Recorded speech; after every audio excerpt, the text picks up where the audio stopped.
බුදු කෙනෙක් ලෝකයට පහළ වෙන්නේ ලෝක සත්වයාට සංසාර සැපදායක කරන්න නෙමෙයි. භාග්‍යවතුන් වහන්සේගේ විශේෂ අවස්ථාවලදී ධර්මතාවක් විදියට මේ ලෝකයේ පොළොව කම්පා වීම ආදිය සිද්ධ වෙනවා. අභිඥාලාභී තාපසවරු යම් කෙනෙකුට පුළුවන්කම තියෙනවා මේ පොළොව කම්පා වෙන්න අදිෂ්ඨාන කරන්න. බරණැස ඉසිපතනය කියන ප්‍රදේශය පුරාණේ පටන්ම පසේ බුදුරජාණන් වහන්සේලා ඍෂිවරු භාවිතා කරපු ප්‍රදේශයක්. අරූප බ්‍රහ්මතලවලදී කෙනෙකුට ධර්මයේ ශ්‍රවණය කරන්න පුළුවන්කමක් නැහැ. මේ අයට බුදුරජාණන් වහන්සේ ගැන සැකයක් තිබුණා. උන්වහන්සේ මේ හරි පිළිවෙතට යන්නේ කියලා. ඒක මධ්‍යම ප්‍රතිපදා කියන්නේ කායර දුක් දීමක්වත් කායර සැපදීමක්වත් නෙමෙයි.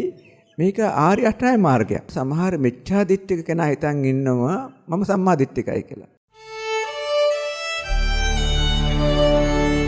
අත්හැරීම අල්ලාගත හැකි තැන. පන්සිල් මළුව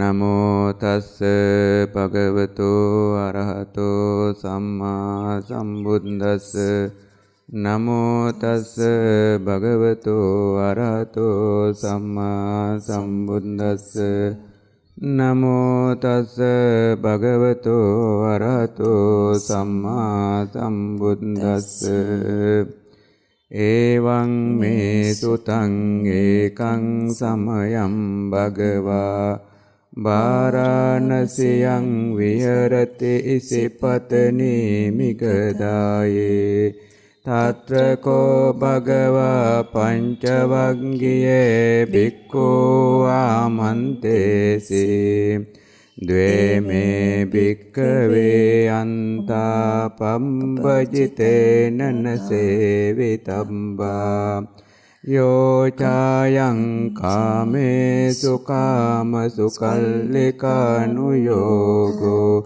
හීනෝ ගම්මෝ පොතුඤ්ජනිකෝ අනරියෝ අනත්ත සංහිතෝ යෝ ඡායං අත්ත කිල මතානුයෝගෝ දුක්ඛෝ අනරියෝ අනත්ත සංහිතෝ ඒතේ භික්ඛවේ උපෝ අන්තේ අනුපගම්ම මජ්ක්‍ධිමා පටිපදා තථාගතේන අභිසම්බුද්ධා චක්ඛෝ කරණී ඥාන කරණී උපසමාය අභිඤ්ඤාය සම්බෝධාය නිබ්බානාය සංවත්තති කතමාච සා භික්ඛවේ මජ්ක්‍ධිමා පටිපදා තථාගතේන අභිසම්බුද්ධා චක්ඛෝ කරණී ඥාන කරණී උපසමාය අභිඤ්ඤාය සම්බෝධාය නිබ්බානාය සංවත්තති අයමේව අරියෝ අට්ඨංගිකෝ මග්ගෝ සේයතේදං සම්මා දිට්ඨි සම්මා සංකප්පෝ සම්මා වාචා සම්මා කම්මන්තෝ සම්මා ආජීවෝ සම්මා වායාමෝ සම්මා සති සම්මා සමාධි අයං කෝසා භික්ඛවේ මජ්ක්‍ධිමා පටිපදා තථාගතේන අභිසම්බුද්ධා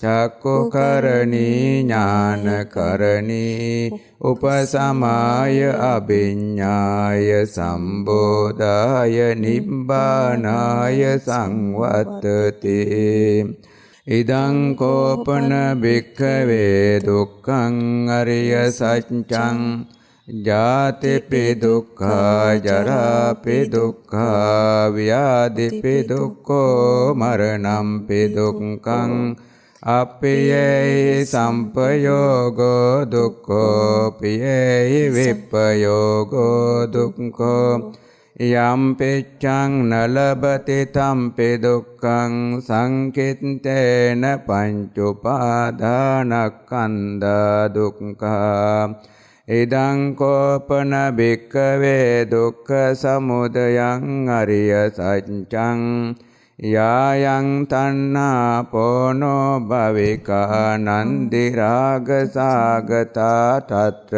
తත්‍රා බිනන්දිනී සේයතේදං කාම තණ්හා භව තණ්හා විභව තණ්හා ඉදං කෝපන භික්ඛවේ දුක්ඛ නිරෝධං අරිය සත්‍යං යෝ තස්සායේව තණ්හාය අශේෂ විරාග නිරෝධෝ චාගෝ පටිනිස්සග්ගෝ මුත්‍ති අනාලයෝ ඉදං කෝපන භික්ඛවේ දුක්ඛ නිරෝධගාමිනී පටිපදා අරිය සත්‍යං අයමේව අරියෝ අට්ඨංගිකෝ මග්ගෝ සේයතේදං සම්මා දිට්ඨි සම්මා සංකප්පෝ සම්මා වාචා සම්මා කම්මන්තෝ සම්මා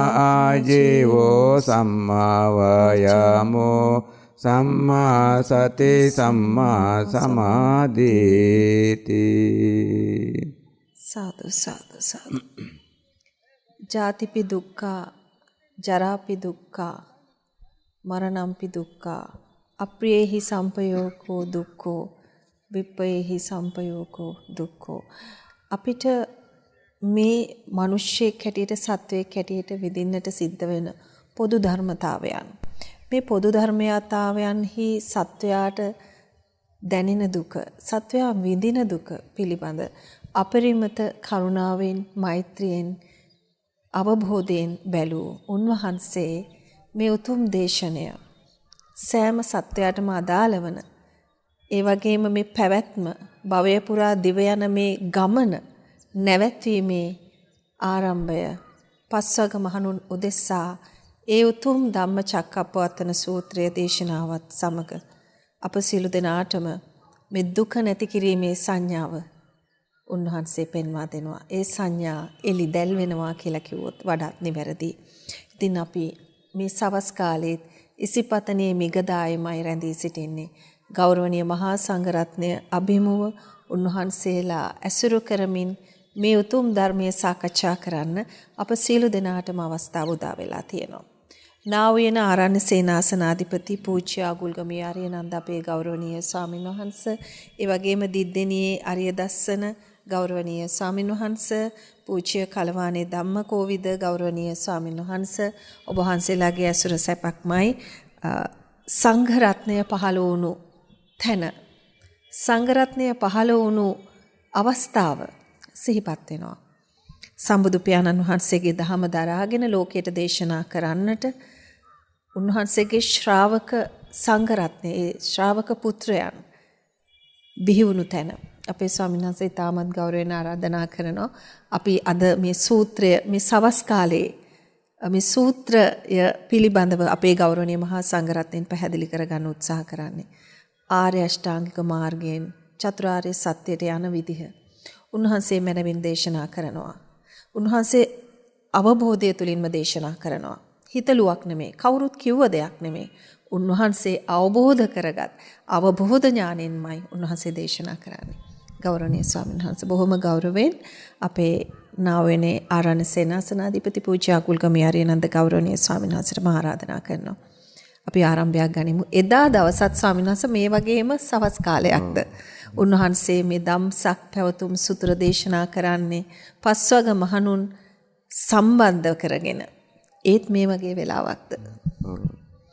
හොඳයි, අපේ ගෞරවනීය ස්වාමීන් වහන්සේලාගෙන් අපිට අවසරයි. ශ්‍රද්ධාවන්ත පින්වත් ශාලිකා නෝනා මහත්මිය, ශ්‍රද්ධාවන්ත පින්වත්නි, මේ සවස් ජාමේදී අපි කවුරුත් මේ එක්හාසු වෙලා ඉන්නේ ඊටම වටිනා පුණ්‍ය භූමියකට. තුන් ලෝකයටම දහම් සිසිල ආරම්භ වෙච්චි.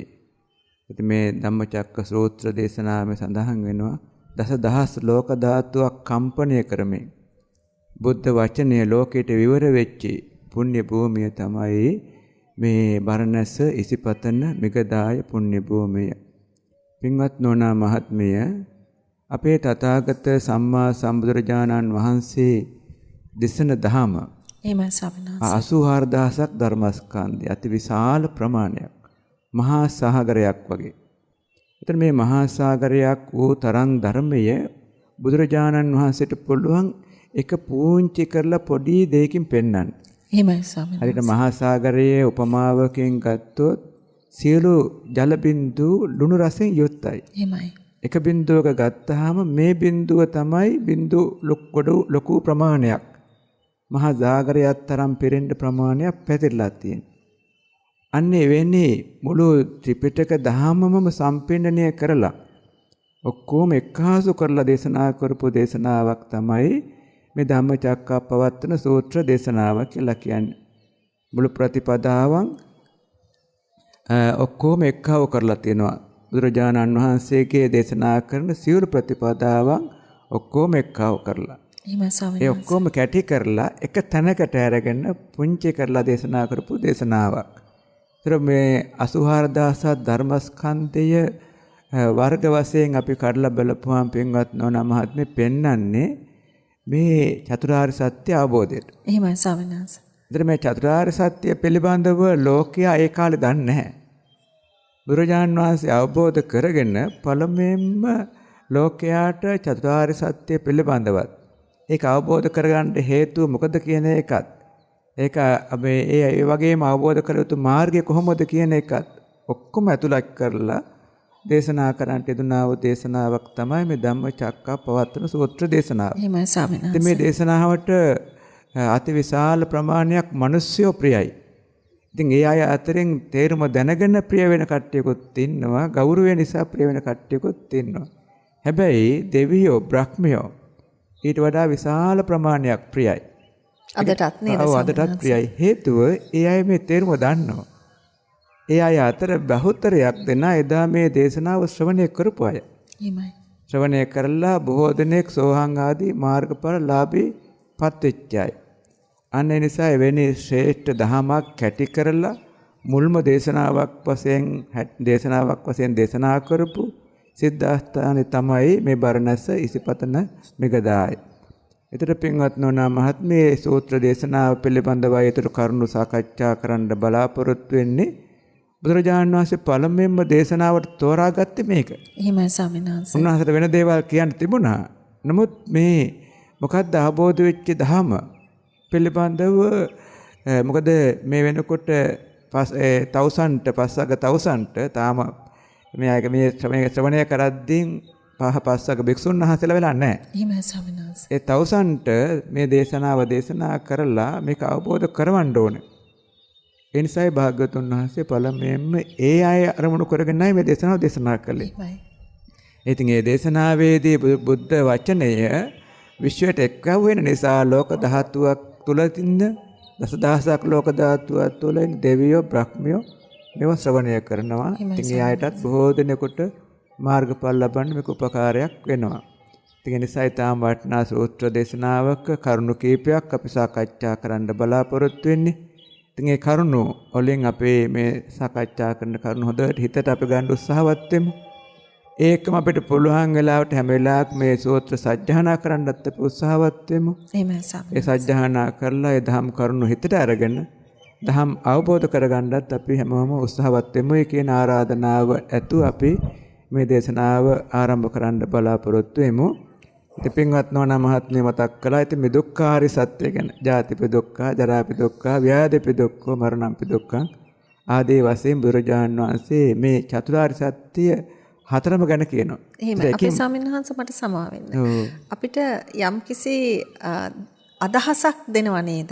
මේ ධම්සක් පැවතුම් සූත්‍ර මම හිතන්නේ අපි තුන් සූත්‍ර සජ්ජායනා කරනවා. ඒවා තාමත් අති ප්‍රබල සූත්‍රයන්. හැබැයි මේ ධම්සක් පැවතුම් සූත්‍රය අපි ශ්‍රවණය කරනකොට අපිට දැනෙනවා මේ ධර්මය නැමැති මහා සාගරයට ප්‍රවිෂ්ඨ වෙන තොටුපළද මේ කියලා. විශේෂයෙන්ම ආර්ය අෂ්ටාංගික මාර්ගය තුලින් නේද සත්වයාට මේ ධර්මයේ රසය දකින්න මාර්ගය පෙන්වන්නේ කියන කාරණේ ස්වාමීන් වහන්සේ. මහත්මේ කාරණාව ඇත්ත. හේතුව බුදු කෙනෙක් ලෝකයට පහළ වෙන්නේ ලෝක සත්වයාට මේ සංසාර සැපදායක කරන්න නෙමෙයි. එහෙමමයි ස්වාමීන්. ඒකත් එක කාරණාවක් ඉබේ වෙනවා. නමුත් උන්වහන්සේ බලන්නේ ලෝක සත්‍යය මේ සංසාරයෙන් ඉගම් කරවන්න. එහෙමයි ස්වාමීන් වහන්සේ. සංසාරයෙන් ඉගම් කරවන්න නම් චතුරාර්ය සත්‍ය අවබෝධයක් ඕනේ යාට. අන්නේ චතුරාර්ය සත්‍ය අවබෝධය පිළිබඳව කරුණු පැහැදිලි කරවන්න තමයි මේ දේශනාව දේශනා කරන්නේ. ඒතර මෙතන මේ චතුරාර්ය සත්‍යයක් දේශනා කළාට පින්වත් නෝනා මහත්තයා මෙතන තවත් මේක වර්ග 3කට කැඩෙනවා. එහෙමයි ස්වාමීන් වහන්සේ. මේ ආර්ය සත්‍ය ඊළඟට සත්‍ය ඥානයේ වශයෙන් මේ සත්‍ය. මේකයි ලෝක සත්‍ය. මේ අපි සත්‍යඥා කලේ සත්‍ය. ඊළඟට මේකට අපිට කෘත්‍යයක් තියෙනවා. දුක්ඛ සත්‍ය නම් අපේ තෙන් පෙරසෙන්ද අවබෝධ වෙන්න ඕනේ. සමුදය සත්‍ය නම් ප්‍රහාණය වෙන්නට ඕනේ. නිරෝධ සත්‍ය නම් අපි සාක්ෂාත් වෙන්න ඕනේ. මාර්ග සත්‍ය නම් අපි අනුගමනය කරන්න ඕනේ. එතකොට මෙන්න මේක ඒ කෘත්‍යය. ඊළඟට ඒක යම් කෙනෙක් පරිපූර්ණ වුණා නම් ඒක මේ දැන් ඒක කතනා ඥානෙ නැත්තම් කෘත්‍ය අවසාන ඥානෙ. එහෙමයි ස්වාමීන් කෘත්‍ය කළ අවසానයි.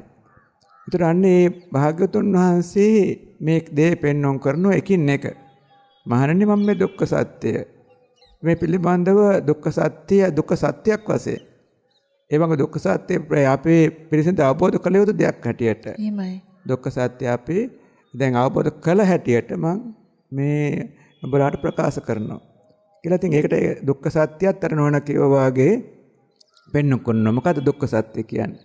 ඉපදීම, ජරාව, ව්‍යාධිය, මරණ ආදී කරුණු දුක්ඛ ගොඩාක් මෙතන පෙන්වන්න කරනවා. අන්න ඒවා සම්පින්ඩණය කරලා බුදුදහම ඔක්කොම සම්පින්ඩණය කරලා ආબોධ කළෝ ධර්මයේ සම්පින්ඩණය කරලා නිවනට පමුණවන මාර්ගය පෙන්වන්න කරලා දේශනා කරන දේශනාවක් තමයි මේ අපේ ධම්මචක්කප්පවත්තන සූත්‍ර දේශනාව. ඒත් මේ දේශනාවේ ඇත්තටම මේ වචන ටික උනාට එහෙමයි. මේකේ අඩංගුලා තියෙන ධර්ම කරුණු ටිකත් එක්කම අපි ශ්‍රවණය කළොත් එහෙම නිවනටම යන්න පුළුවන්.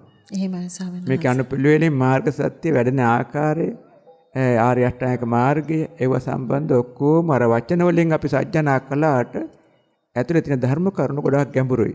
එහෙමයි ස්වාමීන් ඒව අනුගමනය කරනකොට සීලය පරිපූර්ණ වෙනවා, සමාධිය පරිපූර්ණ වෙනවා, ප්‍රඥා පරිපූර්ණ වෙනවා, නිවනටත්පත් වෙන්න පුළුවන්. ඒකයි මේ කොණ්ඩඤ්ඤ තවුසට එදා පුළුවන්කම ලැබුණේ සෝහා මාර්ගඵල ලබන්න.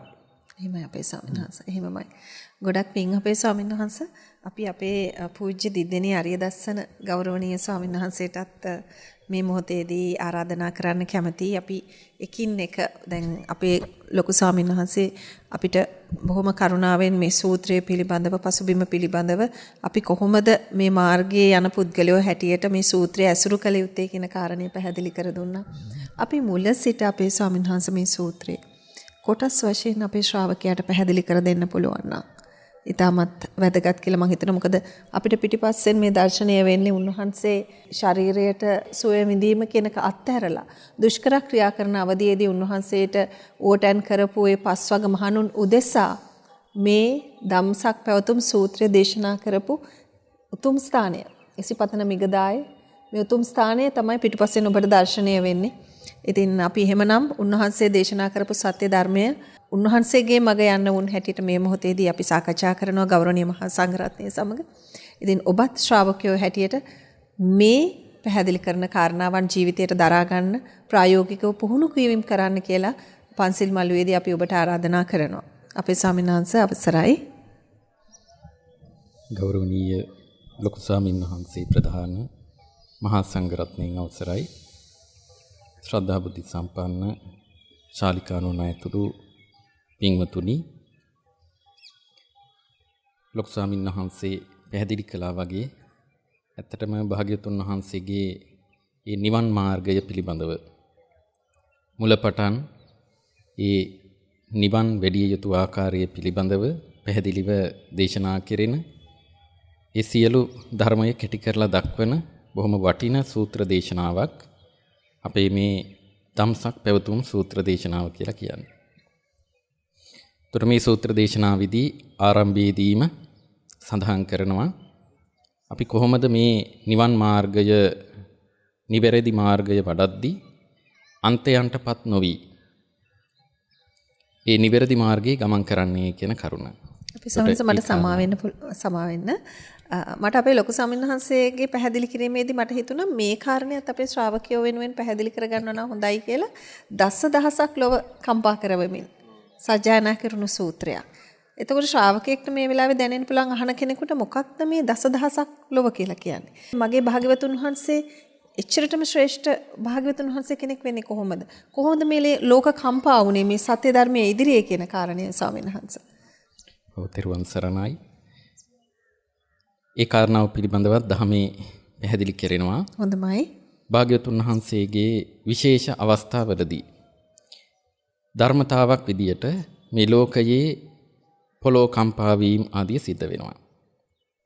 ඒකෙදී ජාති ක්ෂේත්‍රය, විශේෂ ක්ෂේත්‍රය ආදී වශයෙන් භාග්‍යවතුන් වහන්සේගේ ඒ ක්ෂේත්‍රයන් එහෙම නැත්නම් භාග්‍යවතුන් වහන්සේගේ ඒ ගුණ පැතිරී පවතින ප්‍රදේශය පිළිබඳව ධර්මයේ පැහැදිලි කරනවා. එහෙමයි ස්වාමීන් වහන්සේ. ඒකෙදී භාග්‍යවතුන් වහන්සේ නමක් ලෝකයට පහළ වෙද්දී, ඒ වගේම සම්මා සම්බුද්ධත්වයට පත් වෙද්දී, ඒ වගේම පළමුවෙනි ධර්ම දේශනාව පවත්වන අවස්ථාවේදී, ඒ වගේම භාග්‍යවතුන් වහන්සේ පරිනිර්වාණයට පත්වීම සඳහා ආයු සංස්කාර අත්හරින අවස්ථාව, ඒ වගේ විශේෂ අවස්ථාවලදී මේ පොළව කම්පා වීමක් සිද්ධ වෙනවා.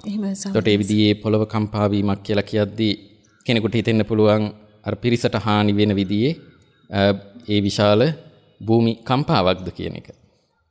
එහෙම දෙයක් නෙවෙයි එතනින් අදහස් කරන්නේ. මේ පොළොවේ යම් සෙලවීමක් සිද්ධ වෙනවා. ඒක කාටවත් හානි කර දෙයක් නෙවෙයි. යම් කිසි විශේෂ දෙයක් සිදු වෙනවා කියන බව ඇඟවීම සඳහා ඒ විදිහේ යම් භූමි චලනයක් සිද්ධ වෙනවා. අපි මම හිතනවා වඩා සුදුසු වචනය භූමි චලනය කියන වචනය. සාමාන්‍යයෙන් ලෝකේ අපි භූමි කම්පා කියලා කියද්දි කෙනෙකුට මතක් වෙන්නේ අර විනාශයක් වෙන ඒ විදිහේ දෙයක්. නමුත් ධර්මයේ විස්තර කරන්නේ භූමි චාල කියන pāli වචනය. ඒ නිසා පොළොවේ යම් සෙලවීමක් සිද්ධ වෙනවා. ඒ ගැන ධර්මයේ විස්තර කරනවා ඒ විදිහේ පොළොවේ සෙලවීම සිද්ධ වෙන්න පුළුවන් ආකාර ගණනාවක් පිළිබඳව. ඇතැම් විටක එර්දිමත් අභිඥාලාභී තාපසවරු එහෙම නැත්නම් යම් කෙනෙකුට පුළුවන්කම තියෙනවා මේ පොළොව කම්පා වෙන්න අදිෂ්ඨාන කරන්න. ඒ විදිහේ අදිෂ්ඨානයක් නිසාත් පොළොවේ ඒ විදිහේ සෙලවීම සිද්ධ වෙන්නට පුළුවන්. එහෙමයි ස්වාමීන් වහන්සේ. ඇතැම් විටක මේ ස්වභාවික හේතුන් නිසා පොළොවේ සෙලවීම සිද්ධ වෙන්නට පුළුවන්. දෙවි දේවතාවුන්ගේ බලපෑම නිසාත් ඒ විදිහේ පොළොවේ සෙලවීම සිද්ධ වෙන්නට පුළුවන්. නමුත් මෙතනදී පැහැදිලි කරනවා මේක ධර්මතාවයක් අනුව සිද්ධ වෙන දෙයක්. මේ භාග්‍යතුන් වහන්සේලාගේ උත්පත්ති ආදී විශේෂ අවස්ථාවලදී මේ පොළොවේ සිද්ධ වෙන සෙලවීම. එහෙමයි ස්වාමීන් ඒකේ විදිහේ අභිඥා බලයකින් හෝ එහෙම දෙයකින් සිද්ධ වෙන දෙයක් නෙවෙයි. ඒ භාග්‍යතුන් වහන්සේලාගේ තියෙන අනන්ත පාරමිතා ශක්තිය නිසා, උන්වහන්සේලාගේ තියෙන ගුණ සම්පත්තිය නිසාම ධර්මතාවක් විදියට සිද්ධ වෙන දෙයක්. ඒ විදිහේ විශේෂ සිදුවීමක් තමයි අපේ මේ ධම්සක් පැවතුම් සූත්‍ර දේශනාව දේශනා කරන අවස්ථාවේදීත් ඒ විදිහේ ඒ පොළොව සෙලවීමක් භූමි චලනයක් සිද්ධ වුණේ කියලා ධර්මයේ පැහැදිලි. දසදහසක් කියලා එතනදී අපේ ස්වාමීන් වහන්සේ. එතනදී අපි එක සක්වලක් කියලා කියද්දී අදහස් කරන්නේ මනුෂ්‍ය ලෝකය ඇතුළු අපි කියනවා 31 තලයක් පිළිබඳව. ඒ කොහොමද? අපාය 4කුත්, ඒ වගේම දිව්‍ය ලෝක 6කුත්, මනුෂ්‍ය ලෝකයත් ඇතුළුව අපි කියනවා කාම ලෝක, කාම තල 11ක් තියෙනවා. එහෙමයි. ඒ වගේම රූපාවචර බ්‍රහ්ම ලෝක, අරූපාවචර බ්‍රහ්ම ලෝක ඇතුළුව එතන 20ක් තියෙනවා. ඒ සියල්ලේම එකතුවට අපි කියනවා 31 තලයක් කියලා.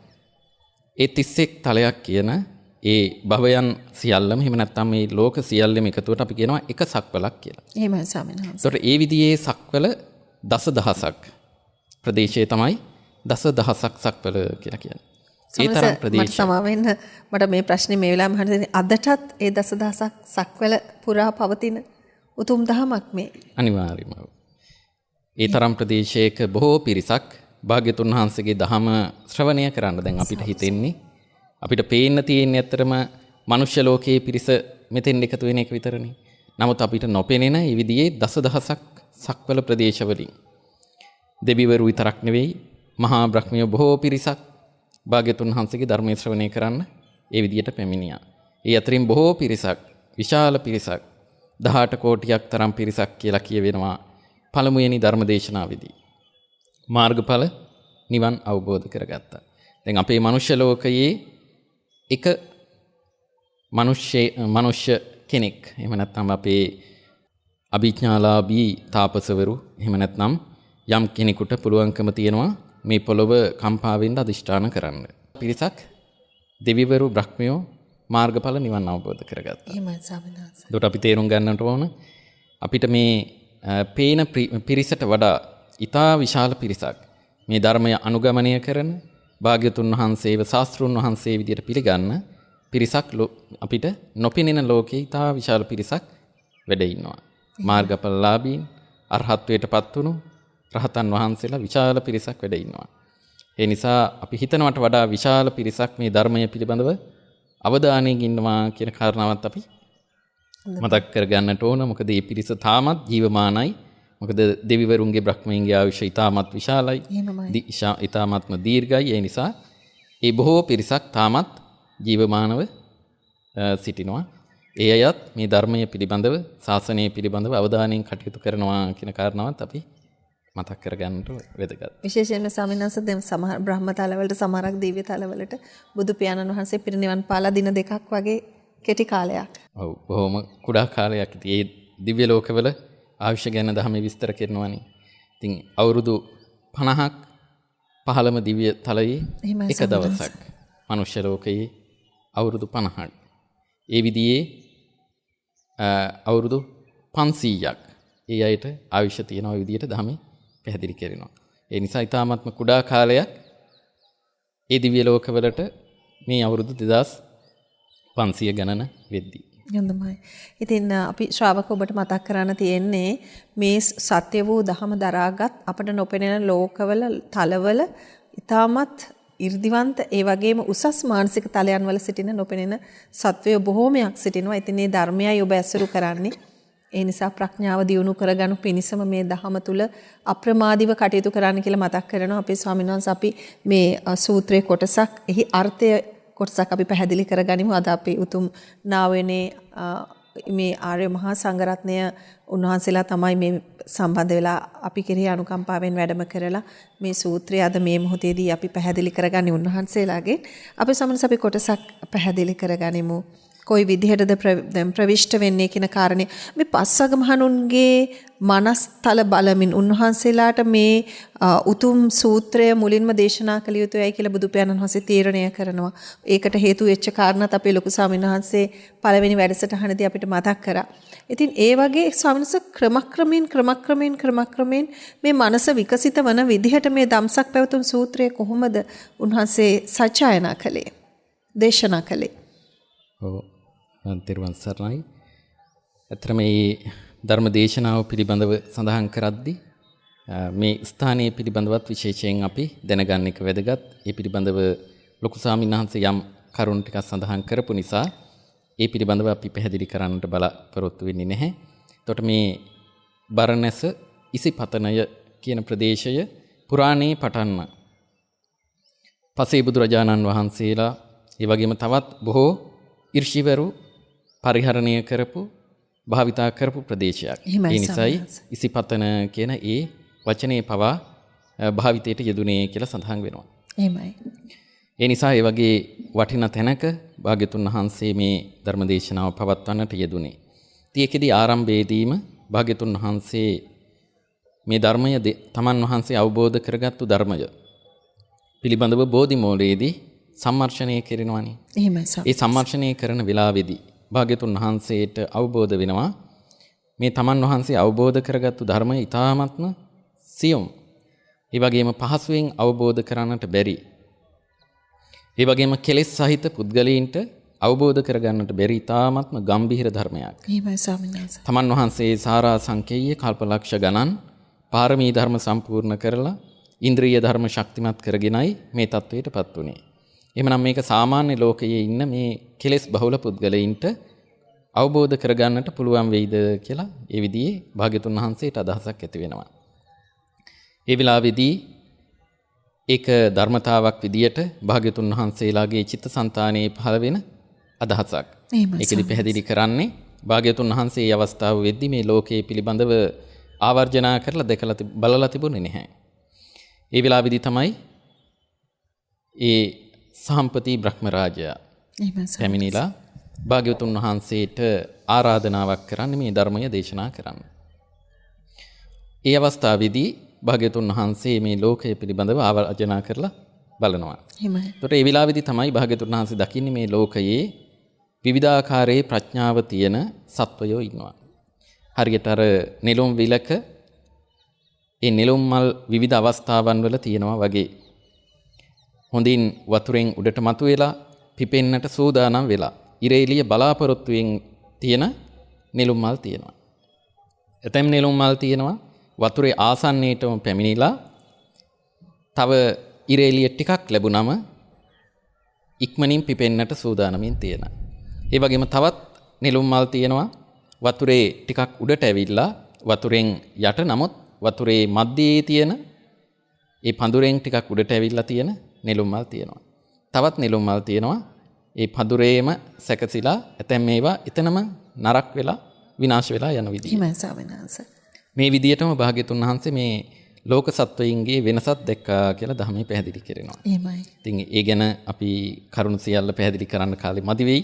අර පුද්ගලයන් 4 දෙනා පිළිබඳව උග්ගටිතඤ්ඤෝ විපංචිතඤ්ඤෝ ඤෙය්‍ය පදපරම කියලා මේ විදියට මේ ලෝකයේ ඉන්න සත්වයෝ ප්‍රඥාව අනුව කොටස් 4කට බෙදලා භාග්‍යතුන් වහන්සේ පැහැදිලි කරනවා. එහෙමයි.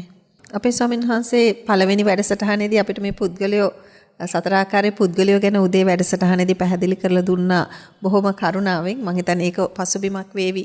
ඔබ පළවෙනි වැඩසටහන මේ වෙනකොට නරඹලා තියෙන නිසා ඔබට අපහැදිලි තැන් තියෙනවා ඔබට නැවතත් පළවෙනි වැඩසටහන බලලා අවබෝධයක් ගන්න පුළුවන්.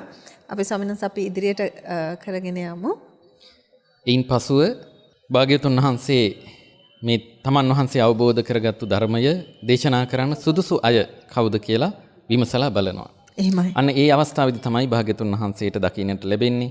ඒ තමන් වහන්සේට ඊට පෙර ආතුව තමන් වහන්සේ බුද්ධත්වයට පත් වෙන්නට පෙර ආතුව උපකාර කරන්නට යෙදුණු ආලාර කාලාම උද්දක රාමපුත්ත කියන ඒ උතුමන් වහන්සේලා බොහොම ප්‍රඥාවන්තයි. එහෙමයි ස්වාමීන් වහන්සේ. ඒ අයට මේ ධර්මය හොඳින් අවබෝධ කරගන්නට පුළුවන් කියලා භාග්‍යවතුන් වහන්සේ දකිනවා. නමුත් ඒ අවස්ථාවේදී ඒ අය මරණයටපත් වෙලා. එහෙමයි. අපි කියනවා අරූප බ්‍රහ්ම ලෝකවල උප්පත්තිය ලැබනවා කියලා. එතකොට ඒ අරූප බ්‍රහ්මතලවලදී කෙනෙකුට ධර්මය ශ්‍රවණය කරන්න පුළුවන් කමක් නැහැ. එහෙමයි ස්වාමීන් ඒ මොකද ඒ අයට අපිට වගේ ඒ භෞතික ශරීරයක් පිහිටන්නේ නැහැ. සමසේකෙන් තවමත් ඒ අය මේ ලෝකයේ තුලමයි කියන කාරණේද ස්වාමීන් වහන්සේ. ඒ අය මේ සසරෙම ගමන් කරනවා. එතකොට ඒ ඉහළම බ්‍රහ්මතලයට අපි කියනවා නේව සංඥා නාසඤ්ඤායතනේ ආයුෂ මහා කල්ප 84000ක්. ඒ කියන්නේ තාමත්ම විශාල සංඛ්‍යාවක්. එතකොට ඒ කාලය ඒකයි ධර්මයේ විස්තර කරන්නේ බුදුරජාන් වහන්සේලා දහසක් දසදහසක් පහළ වුණත් ඇතැම් විටක ඒ අයට පිහිටක් ලබන්නට පුළුවන්කමක් ලැබෙන්නේ නැහැ. ඒ ධර්මය ශ්‍රවණය කරන්නට නොලැබෙන නිසා. එයින් පසුව තමයි භාග්‍යතුන් වහන්සේ විමසලා බලන්නේ මේ ධර්මය අවබෝධ කරගන්නට පුළුවන් ඊළඟට තව කවුද ඉන්නේ. ඒ වෙලාවේදී භාග්‍යතුන් වහන්සේට ගේ ප්‍රඥාවට ගෝචර වෙනවා තමන් වහන්සේට බෝසත් අවදියේදී උපකාර කරන්නට යෙදුණු මේ පස්වග තාපසතුමන්ලා ගැන. එයින් පසුවයි භාග්‍යතුන් වහන්සේ ඒ පිරිසට උපකාර කිරීම සඳහා මේ ස්ථානයට වැඩම කරලා මේ ධර්ම දේශනාව ආරම්භ කරන්නේ. ඒ නිසයි සඳහන් කරන්නේ తත්‍රකෝ භගවා පංචවග්ගයේ භික්ඛු ආමන්තේසි කියලා. එතකොට අන්න ඒ කියන්නට යෙදුණු විදියට භාග්‍යතුන් වහන්සේ මේ ස්ථානයට වැඩම කරලා ඒ පස්වග තාපසවරුන්ට ඇතරම ඒ පැවිදි භාවයේ ලබන්නේ පසුවයි. ඉතින් ඒ තාපසවරුන්ට භාග්‍යතුන් වහන්සේ ධර්ම දේශනාව ආරම්භ කරනවා. අපේ ස්වාමීන් වහන්සේ මේ යම්කිසි ස්වරයක් තිබ්බද එදා උන්වහන්සේ මේ සූත්‍රය සජ්ජායනා කරද්දී.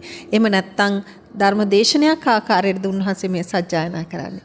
යම්කිසි රිද්මයකට ඒක දහමේ තියෙනවා අපිට මේ ධර්මයේ සජ්ජායනා කළ හැකි ආකාරයන්, සූත්‍ර සජ්ජායනා කළ හැකි ආකාරයන්, ස්වරයන් කොහොමද උන්වහන්සේ එදා මේ දේශනාව සිද්ධ කළේ? ඔය අතරම ඒ දහමේදී විස්තර කෙරෙනවා ඇතැම් තැනක ප්‍රශ්න උත්තර විදියට සාකච්ඡාවන් විදියට පැවැත්වෙනවා. එහෙමයි. දැන් මෙතනදිත් භාග්‍යතුන් වහන්සේ මුලින්ම මේ ස්ථානයට වැඩම කලින් පසුව භාග්‍යතුන් වහන්සේ එකවරම ඒ ධර්ම දේශනාව ආරම්භ කරන්නේ නැහැ.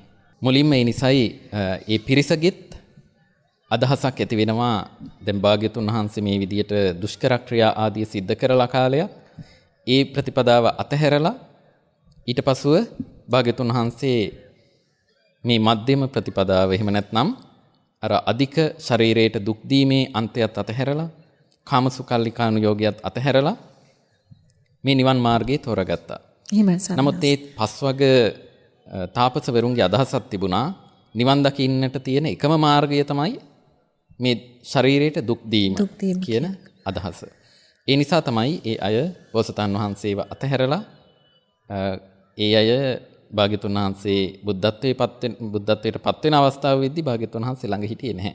ඒ නිසා එකවරම භාග්‍යතුන් වහන්සේ ඒ ධර්ම දේශනාවක් විදියටම ආරම්භ කරන්නේ නැහැ. එහෙමයි ස්වාමීන් වහන්සේ. ඒ නිසා භාග්‍යතුන් වහන්සේ ඒ ස්ථානයට වැඩම කරලා ඒ අයක සාකච්ඡාවක් ඇති වෙනවා.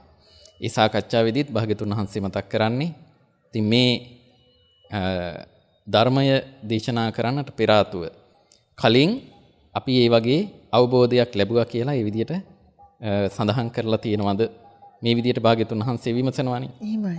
දී විලාවේදී ඒ අයටත් ඒ තාපසතුමන්ලටත් ඒ අයත් බොහොම බුද්ධිමන්තයි. ඒ නිසා ඒ තාපසතුමන්ලත් තේරුම් ගන්නවා Tamanට කවමදාවත් ඒ විදිහට බොරුවක් කියලා වංචාවක් කරලා නැහැ මේ සිද්ධාර්ථ ගෞතම මහබෝසතාණන් වහන්සේ. එහෙමයි ස්වාමීන් වහන්සේ. ඉතින් ඒ නිසා තමයි ඒ අය පිළිගන්නේ. එහෙමනම් අපි මේ විදියට ඒ උතුමන් වහන්සේ මේ බුද්ධත්වයේ ලැබුවා කියන මේ කාරණාව එහෙමනම් අපි එකවරම බැහැර කරන්න සුදුසු නැහැ කියලා ඒ විදියට එයින් පසුවයි භාග්‍යතුන් වහන්සේ ධර්ම දේශනාව පවත්වන්නේ. හොඳයි. අපි සූත්‍රයේ අන්තර්ගතය පිළිබඳ අවබෝධයක් ලබා ගනිමු. ආර්ය අෂ්ටාංගික මාර්ගයේ පිළිබඳව, දුක පිළිබඳව, දුක නැති කිරීමේ මාර්ගයේ පිළිබඳව උන්වහන්සේ පියවරෙන් පියවර උන්වහන්සේගේ ශ්‍රාවක මහා සංඝරත්නය බිහිවීම තැන දක්වාම පැහැදිලි කරමින් යනවා. අපි ඒ කොටස් වලට දැන් ක්‍රමයෙන් යොමු වෙනවා. අපේ ගෞරවනීය ස්වාමීන් වහන්සේ පූජ්‍ය අගුල්ගම ආර්යනන්ද ගෞරවනීය ස්වාමීන් වහන්සේ ගාවට සූත්‍රයේ අන්තර්ගතය දැන් උන්වහන්සේ ප්‍රශ්න උත්තර ආකාරයෙන්ුත් මේ පිළිබඳව පැහැදිලි කිරීමක් කරන ආකාරය මුලින්ම උන්වහන්සේ පස්වග මහණුන් වහන්සේලා සමග සිද්ධ කරපු කතාබහ ඉන් අනතුරුව මේ සූත්‍ර සජ්ජායනය සිද්ධ වෙමින් යනවා. අපේ ස්වාමීන් වහන්සේ අපි අන්තර්ගතය පිළිබඳව අපි එකින් එක පැහැදිලි කරගනිමු අපේ ස්වාමීන් වහන්සේ සූත්‍ර අන්තර්ගතය පිළිබඳව.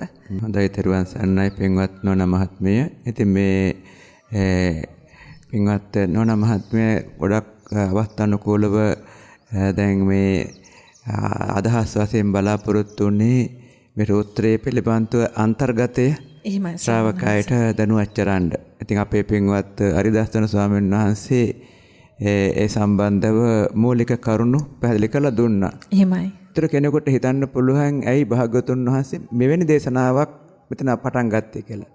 ඇත්තම පින්වත් නෝනා මහත්මිය මේකට ප්‍රධානම කාරණේ තමයි මේ අයට බුදුරජාන් වහන්සේ ගැන සැකයක් තිබුණා. එහෙමයි ස්වාමීන් වහන්සේ. ඒතර උන්වහන්සේ මේ හරි පිළිවෙතට යන්නේ කියලා.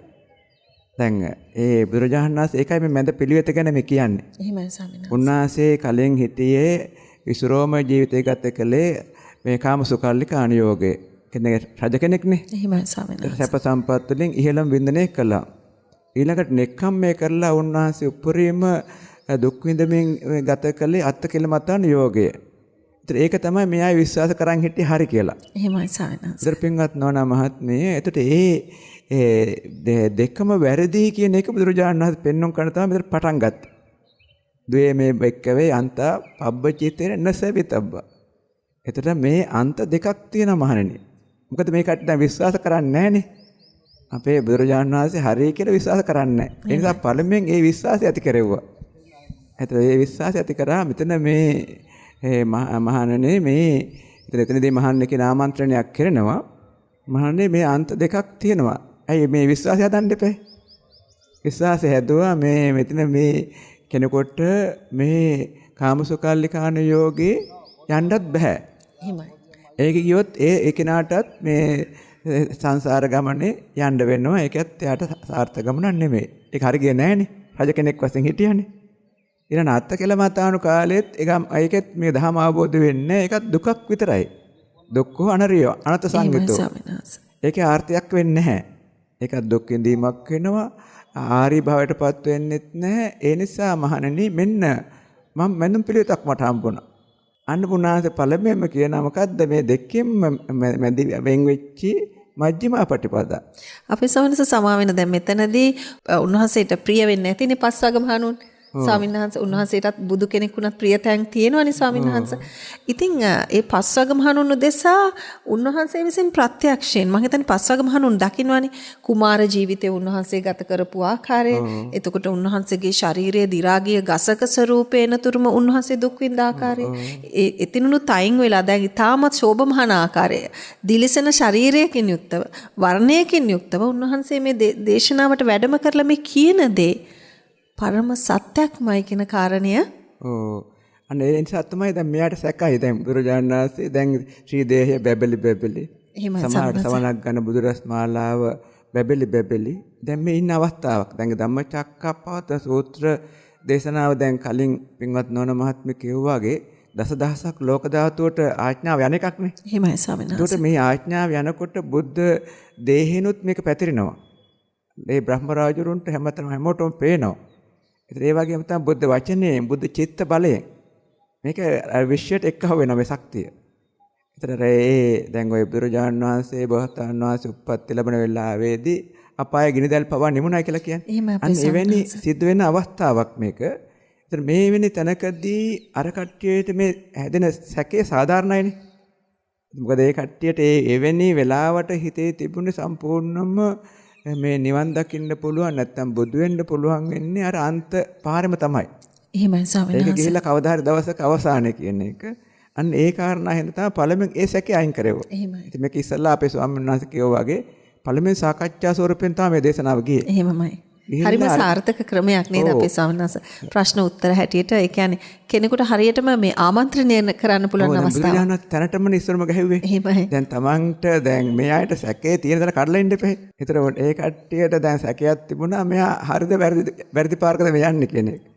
දැන් පළමුවෙන්ම දැන් කරුණෝ සාකච්ඡා කළාට ඉතින් මේක මෙයා මොකද්ද මේ පාර කියන එක පෙන්වන්න එපා. අන්න ඒ ටික අනුපෙළුවෙලින් පෙන්වන්න තමයි මේ ආරම්භ කළේ. එහෙමයි ස්වාමීන් වහන්සේ. ඉතින් අන්න ඒ වගේ බොහොම ලස්සනට උන්වහන්සේ ආරම්භ කරලා කරුණු කියලා ඔක්කොම කළා තමයි සූත්‍රයේ සජ්ජහානාව සිද්ධ වෙන්නේ.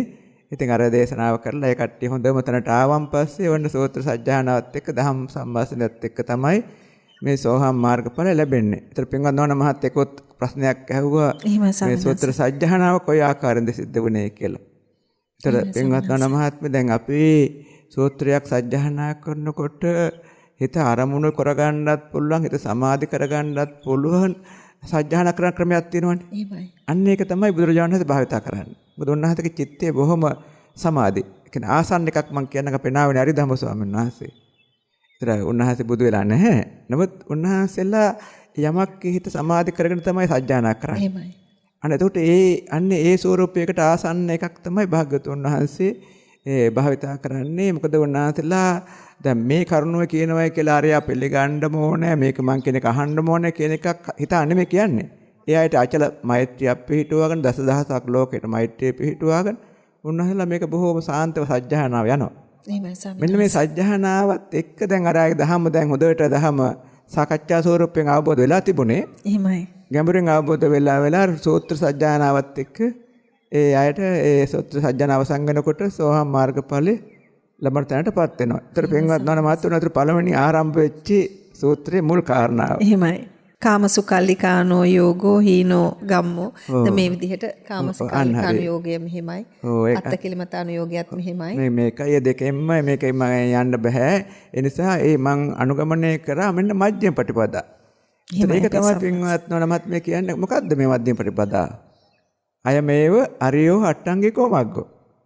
එතනදී කියනවා මේක මධ්‍යම ප්‍රතිපදා කියන්නේ මේක මේ කායර දුක් දීමක්වත් කායර සැප දීමක්වත් නෙමෙයි මේක ආර්ය අෂ්ටාංග මාර්ගයක්. අන්න බලන්න අපි සාමාන්‍ය හිතන්නේ කායර දුක් දීම එක ප්‍රතිපදාවක් කායර සැප දීම තව ප්‍රතිපදාවක්. ඒ දෙකම නෙමෙයි. මේ ධර්ම අවබෝධ වෙන්න නම් ආර්ය අෂ්ටාංග මාර්ගය ඕනේ වෙන්නේ. මධ්‍යම බඳ තැනට ඇවිල්ලා මැද තැනේ ඉඳන් ආර්ය අෂ්ටාංගික මාර්ගය අනුගමනය කරන්න ඕන. එහෙමයි අපේ සම්මත. ඉතින් අන්න මොකද්ද මේ ආර්ය අෂ්ටාංගික මාර්ගය කියනකොට කිව්ව ඔන්න සම්මා දිට්ඨි, මෙතන මේ හොඳ නරක දෙක තේරුම් ගත්ත කෙනෙක් වෙන්න ඕන. එහෙමයි. නැත්තම් යහපත අයහපත දෙක තේරුම් ගත්ත කෙනෙක් වෙන්න ඕන. ඒතර මේ නිවන් මාර්ගය යන්නේ මෙහෙමයි නොයන්නේ මෙහෙමයි කියන එක තේරුම් ගත්ත කෙනෙක් වෙන්න ඕන. මෙතනදී සම්මාදිට්ඨිය ඔගේ පින්වත් නන මහත්මිය සම්මාදිට්ඨිය කියවා මුල්ලම තැන තමයි හොඳ නරක තේරුම් ගන්නේ. එහෙම අපේ සම්මාදිට්ඨිය. මේකේ අගම තැන තමයි නිවන. ඒතර මේක මැද ඔක්කොම අවබෝධ හැම එකක්ම සම්මාදිට්ඨිකයි. එහෙමයි. ඉතින් පංචශීල ගැන දැනගන්නවා නම් අටශීල ගැන දැනගන්නවා නම් සීලය ගැන දැනගන්නවා නම් සමාධිය ගැන දැනගන්නවා නම් සතිය ගැන දැනගන්නවා නම් ප්‍රඥාව ගැන දැනගන්නවා ඔක්කොම අර සම්මාදිට්ඨිය මැද කොටස. එහෙම අපේ ස්වාමීන් වහන්සේ. අන්න ඒ දේ උන්වහන්සේ මේ විස්තරාත්මකව මේ ආයත කරුණු විස්තර කරනවා. දැන් මේ සූත්‍රයේ කෙටිනේ එක වචනයයි. මොකද්ද මේ මධ්‍යම ප්‍රතිපදාව? එතනදී බුදුරජාණන් වහන්සේ කියන්නේ සම්මා දිට්ඨිය එකයි. එක වචනයක්. හැබැයි මේ වචනේ තුල උන්වහන්සේ කරුණු ගොඩාක් මේ වෙනකොට මේ ආයත කියලා. මේ ආයත ගොඩක් වැටහිලා තියෙන දැන්. අපේ ස්වාමීන් වහන්සේ සම්මා දිට්ඨිය කියලා කිව්වම ගොඩක් මේ ගැඹුරු දෙයක් නේද? දැන් විවිධ ආචාර්යවරයන්ට අනුව ඒ අය කියනවා ඒගොල්ලෝ ඉන්නේ සම්මා දිට්ඨිවල කියලා. ඒගොල්ලන්ගේ දෘෂ්ටිය හරි කියලා. දැන් අපි වෙනත් ආගමක් දර්ශනයක් ගත්තොත් ඒ අය කියන්නේ ඒගොල්ලන්ගේ දෘෂ්ටිය තමයි හරි කියලා. නමුත් මේ ලෝකේ පවතින සත්‍ය වූ ධම තමයි මේ භාග්‍යවතුන් වහන්සේ දේශනා කරන්නේ. ඒක අද මේ වෙනකොට ලෝකේ බොහෝ දෙනා විවිධ ආකාරයෙන් අවබෝධ කරගත්ත දෙයක්. කෙනෙක් කියනවා නම් මේක විද්‍යාවට අනුව දාලා අපි බැලිය යුතුයි කියලා. ඒ විද්‍යාව කියලා කියන්නේ බොහොම සරල ලදරු අවස්ථාවේ පවතින දෙයක්. ඊට එහා ගිහිල්ලා මේ ලෝකය දැක්ක මහා ප්‍රඥයෙක්. ආගමික කියන දර්ශනයන් ආගමික කියන මතවාදයන්ගෙන් බැහැරව මේ ලෝකයේ සැකස්ම ගැන අද අපේ ගෞරවනීය ස්වාමීන් වහන්සේත් එක්ක අපි කලින් සාකච්ඡා කරා මේ ක්වොන්ටම් ෆිසික්ස් ඒ වගේ ඊටත් එහා ගිහිල්ලා මේ විද්‍යාවේ ගැඹුරු තැන් ස්පර්ශ කරද්දී මේ දේවල් වල ලොකු ගැඹුරකට චාතුරුන් වහන්සේ දේශනා කරලා තියෙනවා. අපේ ස්වාමීන් වහන්සේ දැන් එහෙම බැලුවහම මොකද්ද මේ සම්මාදිට්ඨිය කියන එකේ සැබෑ අර්ථය? මොකද්ද එතන නම් මේ බුදු පියාණන් වහන්සේගේ ශ්‍රාවකෙක් වීමේ පෙළඹුම සම්මාදිට්ඨිය කියන්නේ මොකද්ද ස්වාමීන් වහන්සේ? හොඳයි පින්වත් නෝනා මහත්මිය. ඉතින් අර ඔය ඒතර දිට්ඨිය කිව්වහම පින්වත් නෝනා මහත්මිය දැක්ම. එහෙමමයි. ඒතර මේක දැක්ම කොටස් දෙකයි. එකක් සම්මා දිට්ඨිය නිවැරදි දැක්ම, මිච්ඡා දිට්ඨියක වැරදි දැක්ම. එහෙමමයි ස්වාමීන් වහන්සේ. එතකොට සමහර මිච්ඡා දිට්ඨියක කෙනා හිතන් ඉන්නවා මම සම්මා දිට්ඨිකයි කියලා. නමුත් දැන් එයා ඉන්නේ මිච්ඡා දිට්ඨික. උදාහරණයක් ආත්මවාදයෙන් කෙනෙක් මම රහත් වෙච්ච කෙනෙක්. මම සෝහං වෙච්ච කෙනෙක්. එතකොට නැත්තම් මම බුදු වෙච්ච කෙනෙක්. ওই වගේ එතන එයා වැරදි වැටහීමක ඉන්නේ. හැබැයි එයා මිච්ඡා දිට්ඨිකයි ඉන්නේ. අන්න ඒ මිච්ඡා දිට්ඨික ඉන්න තවුසෝ ඒ කාලේ ගොඩක් හිටියා. අපි මම රහත් වෙලා මම බුදු වෙලා ඒක ප්‍රකාශ කරමින් මහජනයාටත් ප්‍රකාශ කරමින් වාසය කරපු අය එදා ගොඩාක් වාසය කළා. අන්න ඒ කොටසට කියන මිච්ඡා දිට්ඨිකයි කියලා. හැබැයි දහම කියාදීමේදී සැබෑ දහම් අවබෝධ වෙච්ච කෙනා මේ වචනේ භාවිතා කළාට එයා අවබෝධයත් එක්ක ඉන්නේ. එහෙමයි අපේ. බුදුරජාණන් වහන්සේ මෙතනදී පස්වග ස්වාමීන් වහන්සේට ඒ කාරණා පැහැදිලි කරන්න ඕන හින්දා ඒ වචනේ භාවිතා කළාට මෙතනදී පෙන්වන්න කරනවා මෙතන සත්‍යයක් පුජ්‍යලයක් ආත්මයක් නැහැ. නමුත් මේ දහම මෙන්න මේ විදිහටයි කියන එක පෙන්වන්න කරන්න උන්වහන්සේ හරි දැක්මකට වැටුණා. එහෙමයි. මෙන්න මේ සම්මා දිට්ඨික කියලා කියන්නේ එතකොට අර නිවැරදි දැක්ම. නිවැරදි දැක්ම කියලා කියවුවාම මේක අපේ සම්මුති ලෝකයෙන් අපි ඉන්නේ. එහෙම අපේ ස්වාමීන් වහන්සේ. මෙතන මේ සම්මුති ලෝකයේ තුල අපි දැක්ම කොටස එකක්. එහෙමයි. ඊළඟට අපි පරමාර්ථ ලෝකයට බහින්න එපයි. පරමාර්ථ ලෝකෙන් ගැඹුරට මේ දැක්ම ගෙනියන එක තව එකක්. එහෙමයි ස්වාමීන් වහන්සේ. ඒ පරමාර්ථ ලෝකේ හරහා පින්වත් නොනා මහත්මිය නිවන දක්වා යන එක තව එකක්. උතන මේ සම්මාදිට්ඨික අවස්ථා ගණනාවක් තියෙනවා. ස්වාමීන් වහන්සේ කියන්නේ ආර්ය සම්මා දෘෂ්ටිය කියලා අපි එහෙම ගන්නත් පුළුවන්. හැබැයි ඉතින් මාර්ගයේ මුලින්දම ආර්ය තමයි. මොකද බුදුරජාණන් වහන්සේ කියන එකක් නේ. එතන මේ ආර්ය අෂ්ටාංගික මාර්ගයනේ. එතන බුදුරජාණන් වහන්සේ කියනවා දැන් මේ මුකුත් දන්නේ නැති සත්‍යයන් මේ ධම කියන්නේ. එතකොට එයාට කියනවා පින් කරන්න පව් කරන්න එපා. එහෙමමයි. එතන මෙයා තේරුම් ගන්න පින හොඳයි. එතකොට එයා එතනදී ආරම්භ කරනවා සම්මා දිට්ඨික වෙන්න. එහෙමයි අපේ ස්වාමීන් වහන්සේ. එතන සත්ව ඝාතනය කරන්න එපා. ඉතින් එයා හිතනවා හරි මේ කරන එක හොඳ නෑ මේක නවත්තන්න ඕන. අන්න ඒ වගේ මේ යම් අකුසල් වල ඉන්න කෙනාට මේ කිව්වහම එයා මේක අහලා ශ්‍රවණය කරලා හිතා ගන්නවා මේක කරන්න හොඳ නෑ. මේක නිවැරදි කරගන්න ඕන. අන්නතර යහපත අයහපත මෙයා තෝරගත්තා. එහෙමයි ස්වාමීන් වහන්සේ. තෝරගෙන ඊළඟට මෙයාට තව චුට්ටක් මෙයා ඉදිරියට යනකොට හිතනවා එහෙනම් මම මුන්වහන්සේ කියන දේ අනුගමනය කරන්න ඕනේ. එහෙමයි. අන්න තෙරුවන් සරණ යනවා. බුද්ධ රත්නේ සරණ යනවා, ධම්ම රත්නේ සරණ යනවා, සංඝ රත්නේ සරණ යනවා. උන්වහන්සේලා අනුගමනය කරනවා. සම්මා දිට්ඨියට පිළිපන් කෙනා අපේ ස්වාමීන් වහන්සේ විශේෂයෙන්ම සම්මා සංකප්පෝ, සම්මා වාචා, සම්මා කම්මන්තෝ මේ ආදී පියවරයන් වලට එළඹීම ස්වාමීන් වහන්සේ ස්වභාවිකවම සිද්ධ වෙනවාද? ඒක ආයාසයෙන් කාරණාව හරි.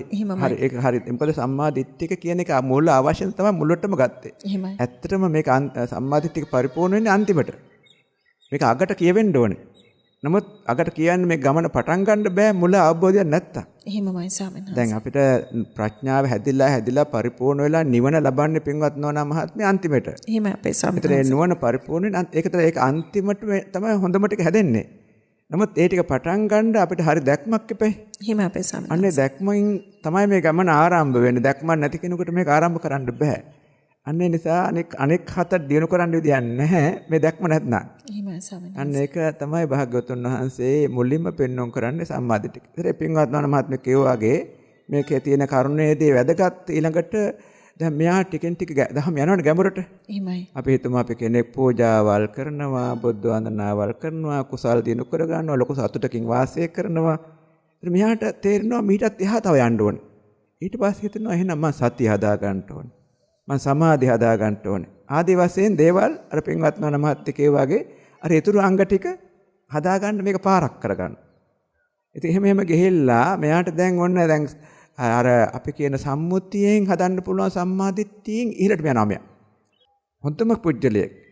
දැන් හොඳම සහැල්ලුවෙන් සමාධියෙන් ඒ වගේම හොඳම ලෝකේ ජීවත් වෙන්න හොඳම පුජ්‍යලයක් වුණා. එහෙමයි ස්වාමීන් වහන්සේ. අනුබුදුරජාණන් වහන්සේ ඒ සම්මාදිට්ඨික බව හොඳ තැනකට ගත්තා. හැබැයි මෙතනත් නෙමෙයි අවසානේ. දැන් එයා දැනගන්නවා එහෙනම් මෙතනත් නෙමෙයි තව සම්මාදිට්ඨිය තවත් එහාට තියෙනවා. එයා පරමාර්ථ පැත්තට මේක හරව ගන්න. ඒ කියන්නේ මේ ලෝක ස්වභාවය, හේතුඵල ස්වභාවය, නාම රූප ස්වභාවය, ත්‍රිලක්ෂණ ස්වභාවය, උදේවය ස්වභාවය මේවත් එක්ක තව මේ සම්මාදිට්ඨියක බව නැත්තම් නුවණ ප්‍රඥාව විපස්සනා පැත්තට හරව ගන්න. එහෙම අපේ ස්වාමීන් වහන්සේ. අන්න ඒකෙදී පින්වත් නෝනා මහත්මිය අර කියන අපේ හිතේ යට තියෙන සැඟවිච්ච කෙලස් ටිකක් තියෙනවා. එහෙමයි. ඒකට කියන අනුශය කියලා. එහෙමයි. අන්න අනුශය හිමින් ගලව ගන්නවා. ගලවගෙන යම් කාලයකදී අනුශය අතුරුදහන් වෙනවා යම් ප්‍රමාණයක්. අන්න මාර්ගඵල වලටපත් වෙනවා. ඉතින් අන්න ඒ දක්වාම තමයි මේ සම්මාදිට්ඨිය ක්‍රමක්‍රමයෙන් වැඩෙන්නේ. ඒතර පටන් ගන්නම හොඳ නරක දැක්ම අවසානයේ අර මාර්ගඵලය. ඔය දක්වාම දිගට යන ගමන වචනේ තමයි එක වචනයකින් මේ කියන්නේ මේ මාර්ගය කියන්නේ මහණෙනි මේ සම්මා දිට්ඨිය. ඒතර සම්මා දිට්ඨිය පටන් ගත්තේ අතනින් අවසන් වුණේ තව තැනකින්. දැන් උදාහරණයක් අපි ගත්තොත් පින්වත් නෝනා මහත්මයලා අපි කවුරුත් මේ අපි හිතමු දෙල්ලියෙන් පටන් ගත්තා කියලා. එහෙමයි ස්වාමීන් වහන්සේ. ඒතර දෙල්ලියෙන් තමයි පටන් ගත්තේ. නමුත් අවසන් වුණේ මේ බරණැස ඉසිපතනාරාමයේ. ඒතර අන්න ඒ වගේ එතනින් අපි බොහොම චුට්ටිට පටන් ගත්ත එක මෙතනකොට සියල්ල අවබෝධ වෙලා. එහෙමයි අපේ ස්වාමීන් වහන්සේ. අන්න ඒ වගේ බොහොම ගැඹුරු වචනයක් මේ සම්මාදිට්ඨිය කියන එක පින්වත් නෝනා මහත්මිය. හොඳයි. අපේ ස්වාමීන් වහන්සේලා ඉන්නවා අපිට මේ විදිහට අනුග්‍රහ කරන ධර්මයෙන්. ඒ භාග්‍යවතුන් වහන්සේගේ දහම දරා ගනිමින් උන්වහන්සේලා සීල දේ කැප කරමින් උන්වහන්සේලා ආයාසයෙන් කරන දේකුත් නෙමෙයි මේ. ධර්ම මාර්ගයට පිවිස්සුණු සිල්වන්තයාට මේ ධර්ම මාර්ගයේ තුල මේ ආර්ය අෂ්ටාංගික මාර්ගයේ තුල උන්වහන්සේලා ගමන් කරද්දී උන්වහන්සේලාට નિરાසයෙන්ම බොහෝ දෙනා කෙරෙහි අනුකම්පාව, කරුණාව පිහිටවිය යුතු බව, පැහැදිලි කර දිය යුතු බව උන්වහන්සේලා තුළ નિરાයාසයෙන්ම උපදිනවා. ඉතින් බුදු පියාණන් වහන්සේ විසින් පිහිටුවා වදාළේ ශ්‍රාවක මහා සංඝරත්නයේ ස්වභාවය බඳුයි. අපේ ස්වාමීන් වහන්සේ බොහොම පින් අපි මේ මොහොතේදී ආරාධනා කරන අපේ පින්වන්ත අදිදෙනී ආර්ය දස්සන ගෞරවනීය ස්වාමීන් වහන්සේට අපිට මේ හරි හිතට දැනෙන කාරණා ටිකක් තියෙනවා. ජීවිතේ මේ දේවල් සිද්ධ වෙන අපිටත් දැනෙනවා. ජාතිපි දුක්ඛා, ජරාපි දුක්ඛා, මරණම්පි දුක්ඛා. ඉපදීම දුකක්. ජරාවට පත්වීම දුකක්. මරණයට සත්වයා පත්වෙන එක දුකක්. අපිට දුකයි අපි අකමැති මිනිසුන් මුණ ගැහෙන එක. අපිට දුකයි අපි කැමති මිනිස්සු අපිව දාලා යන එක. මේ කාරණා අපි හැමෝටම පොදුයි. ඒක මේ පාරේ යන සුනකේකට එයාට මේ ධර්මය ගැන අවබෝධයක් නැහැ. නමුත් එයාත් මේ ධර්මතාවයන් වලට මූණ දීලා එයාත් හඬා වැළපෙනවා දරුසොවින්. සාමාන්‍ය ලෝකයේ අපිටත් මේ දේවල් දැනෙනවා. හැබැයි අපිට හිතන්න පුළුවන්. එන හිතන්න පුළුවන් අපිට භාග්‍යවතුන් වහන්සේ මොනවද මේ සූත්‍රයෙන් තවදුරටත් ඒ කොටසෙන් කියා දුන්නේ කියන කාරණය ස්වාමීන් වහන්සේගෙන් පැහැදිලි කරගන්න අපි සූදානම් වෙනවා. ජාතිපි දුක්ඛා, ජරාපි දුක්ඛා, මරණම්පි දුක්ඛා. අපි ස්වාමීන් වහන්සේ අවසරයි. මෙතනදී ඒ ජාතිය, ජරාව, ව්‍යාධිය, මරණය කියන වචන අපි අහලා ගොඩ දෙනෙකුට හුරුව තියෙනවා. ඒ දේවල් ගැන අපි යම් මට්ටමකට කතා බහ කරලත් දන්නවා. එහෙම අපේ ස්වාමීන් නමුත් වහන්සේ. ඇත්තටම භාග්‍යවතුන් වහන්සේ මේ වචන වලින් අපිට ඒ සාමාන්‍යයෙන් දැනෙන අර්ථයට වඩා තව ගැඹුරු අර්ථයක් පිළිබඳව ඉස්මතු කරලා තියෙනවා. දැන් ඇත්තටම අපිට සාමාන්‍යයෙන් ඉපදීම දුකයි කියලා කිව්වම අපිට මතක් වෙන්නේ බොහොම පොඩි ප්‍රමාණයක්. එහෙම ස්වාමීන් ඒ වහන්සේ. මොකද දැන් මේ ඉපදීමේ දුක කියලා කිව්වම අපි එක එක්කිනා පිළිබඳව සලකලා බැලුවත් අපිට ඉපදීම නිසා ඇති වුණු දුක් වලින් බොහොම කුඩා ප්‍රමාණයයි අපිට මතක තියෙන්නේ. එහෙමයි ස්වාමීන් වහන්සේ. දැන් තමන් ඉපදීම සිද්ධ වෙන අවස්ථාව බොහෝ දෙනෙකුට මතක නැහෙනේ. ඒ අයට ඒ ඉපදීම නිසා ඇති වුණු දුක කියන එකත් ඒ තරම් ප්‍රකටව දැනෙලා නැහැ. ඒ නිසා ධර්මයේ පිළිබඳව දීර්ඝව පැහැදිලි කරනවා. ඉතින් මේ ඉපදීම පිළිබඳව දුක අපි හිතනවට වඩා ගොඩක් ගැඹුරු දුකක්. අපිට ඉපදීමේදී විවිධ ආකාරයේ දුක් වලට මුහුණ දෙන්න වෙනවා. ඒ පිළිබඳව විස්තර කරනවා මේ මව් කුසේ ඉන්න කාලේදී ඒ දරුවට විඳින්න වෙන දුක. දැන් මේ ගොඩ දෙයක් අපිට මතක නැහැ නේද? දැන් අපි කල්පනා කරලා බැලුවොත් තමන් මව් කුසේ ඉන්න කාලේ විඳපු දුක. ඒක පෙර ජීවිතයක නෙවෙයි. මේ ජීවිතේම විඳපු දුක. එහෙමයි ස්වාමීන් ඒක නමුත් තමන්ට අමතකයි. දැන් බොහෝ දෙනෙකුට තියෙන දෙයක්. අතරම මේ දුක කියන කරුණ බොහෝ දෙනෙක් අත්විඳලා තියෙනවා. නමුත් ඒ අත්විඳට ඒ දේවල් පිළිබඳව අපි මෙනෙහි කරන අඩුකම, ඒක දුකක් වශයෙන් කල්පනා කරන අඩුකමයි විශේෂයෙන් තියෙන අඩුපාඩුවක් විදියට දහමෙත් පෙන්වන්නේ. ඒ වගේම ඒක මේ සසරේ පවතින්නට හේතුවක් වෙනවා. එහෙමයි ස්වාමීන් වහන්සේ. දැන් අපි ගොඩ දෙනෙක් විවිධාකාරයේ දුක් අත්විඳලා තියෙනවා. නමුත් මේ දේවල් අපි නැවත මේ විදිහේ දුකක් මම වින්දා කියලා කල්පනා කරලා බලනවද කියලා ඇහුවොත් ඒක අපි ගොඩ දෙනෙක්ගේ උත්තරේ නෑ කියන එක. ඒක සමහරවිට කාලයත් එක්ක ඒ අය සාමාන්‍යකරණය වෙනවා. කාලයත් එක්ක ඒ දෙයට හුරු වුණාට පස්සේ ඒ පිළිබඳව නැවත සිතා බැලීමේ නුවණක් ඥානයක් ඒගොල්ලන්ට උපදවා ගන්න උවමනාවක් වෙන්නේ නැහැ අපේ ස්වාමීන් වහන්සේ. ඔව් දහමෙත් ඒ ගැන විස්තර කරනවා. ඇත්තටම ප්‍රධාන හේතුව අර කුඩා ආස්වාදයකට ඇලෙන නිසා. එහෙමයි. ඒ දුක පිළිබඳව අපි කල්පනා කරනවට වඩා ගොඩ දෙනෙක් කල්පනා කරන්නේ තමන් විඳලා තියෙන සැපයක් පිළිබඳව, කුඩා සැපයක් පිළිබඳව හිතලා ඒක ආස්වාද කරනවා. ඒ නිසා අර දුක අමතක වෙනවා. නමුත් දැන් අපේ අම්මලා තාත්තලාගෙන් ඇහුවොත් අපි කුඩා කාලේ විඳපු දුක් පිළිබඳව ඒ අයට මතකයි. ඉපදුණු ගමම්ම කුඩා කාලේ තමන්ට ඇති වෙන අසනීප නිසා ඒවා කියා ගන්න බැරිව දුක් විඳපු හැටි.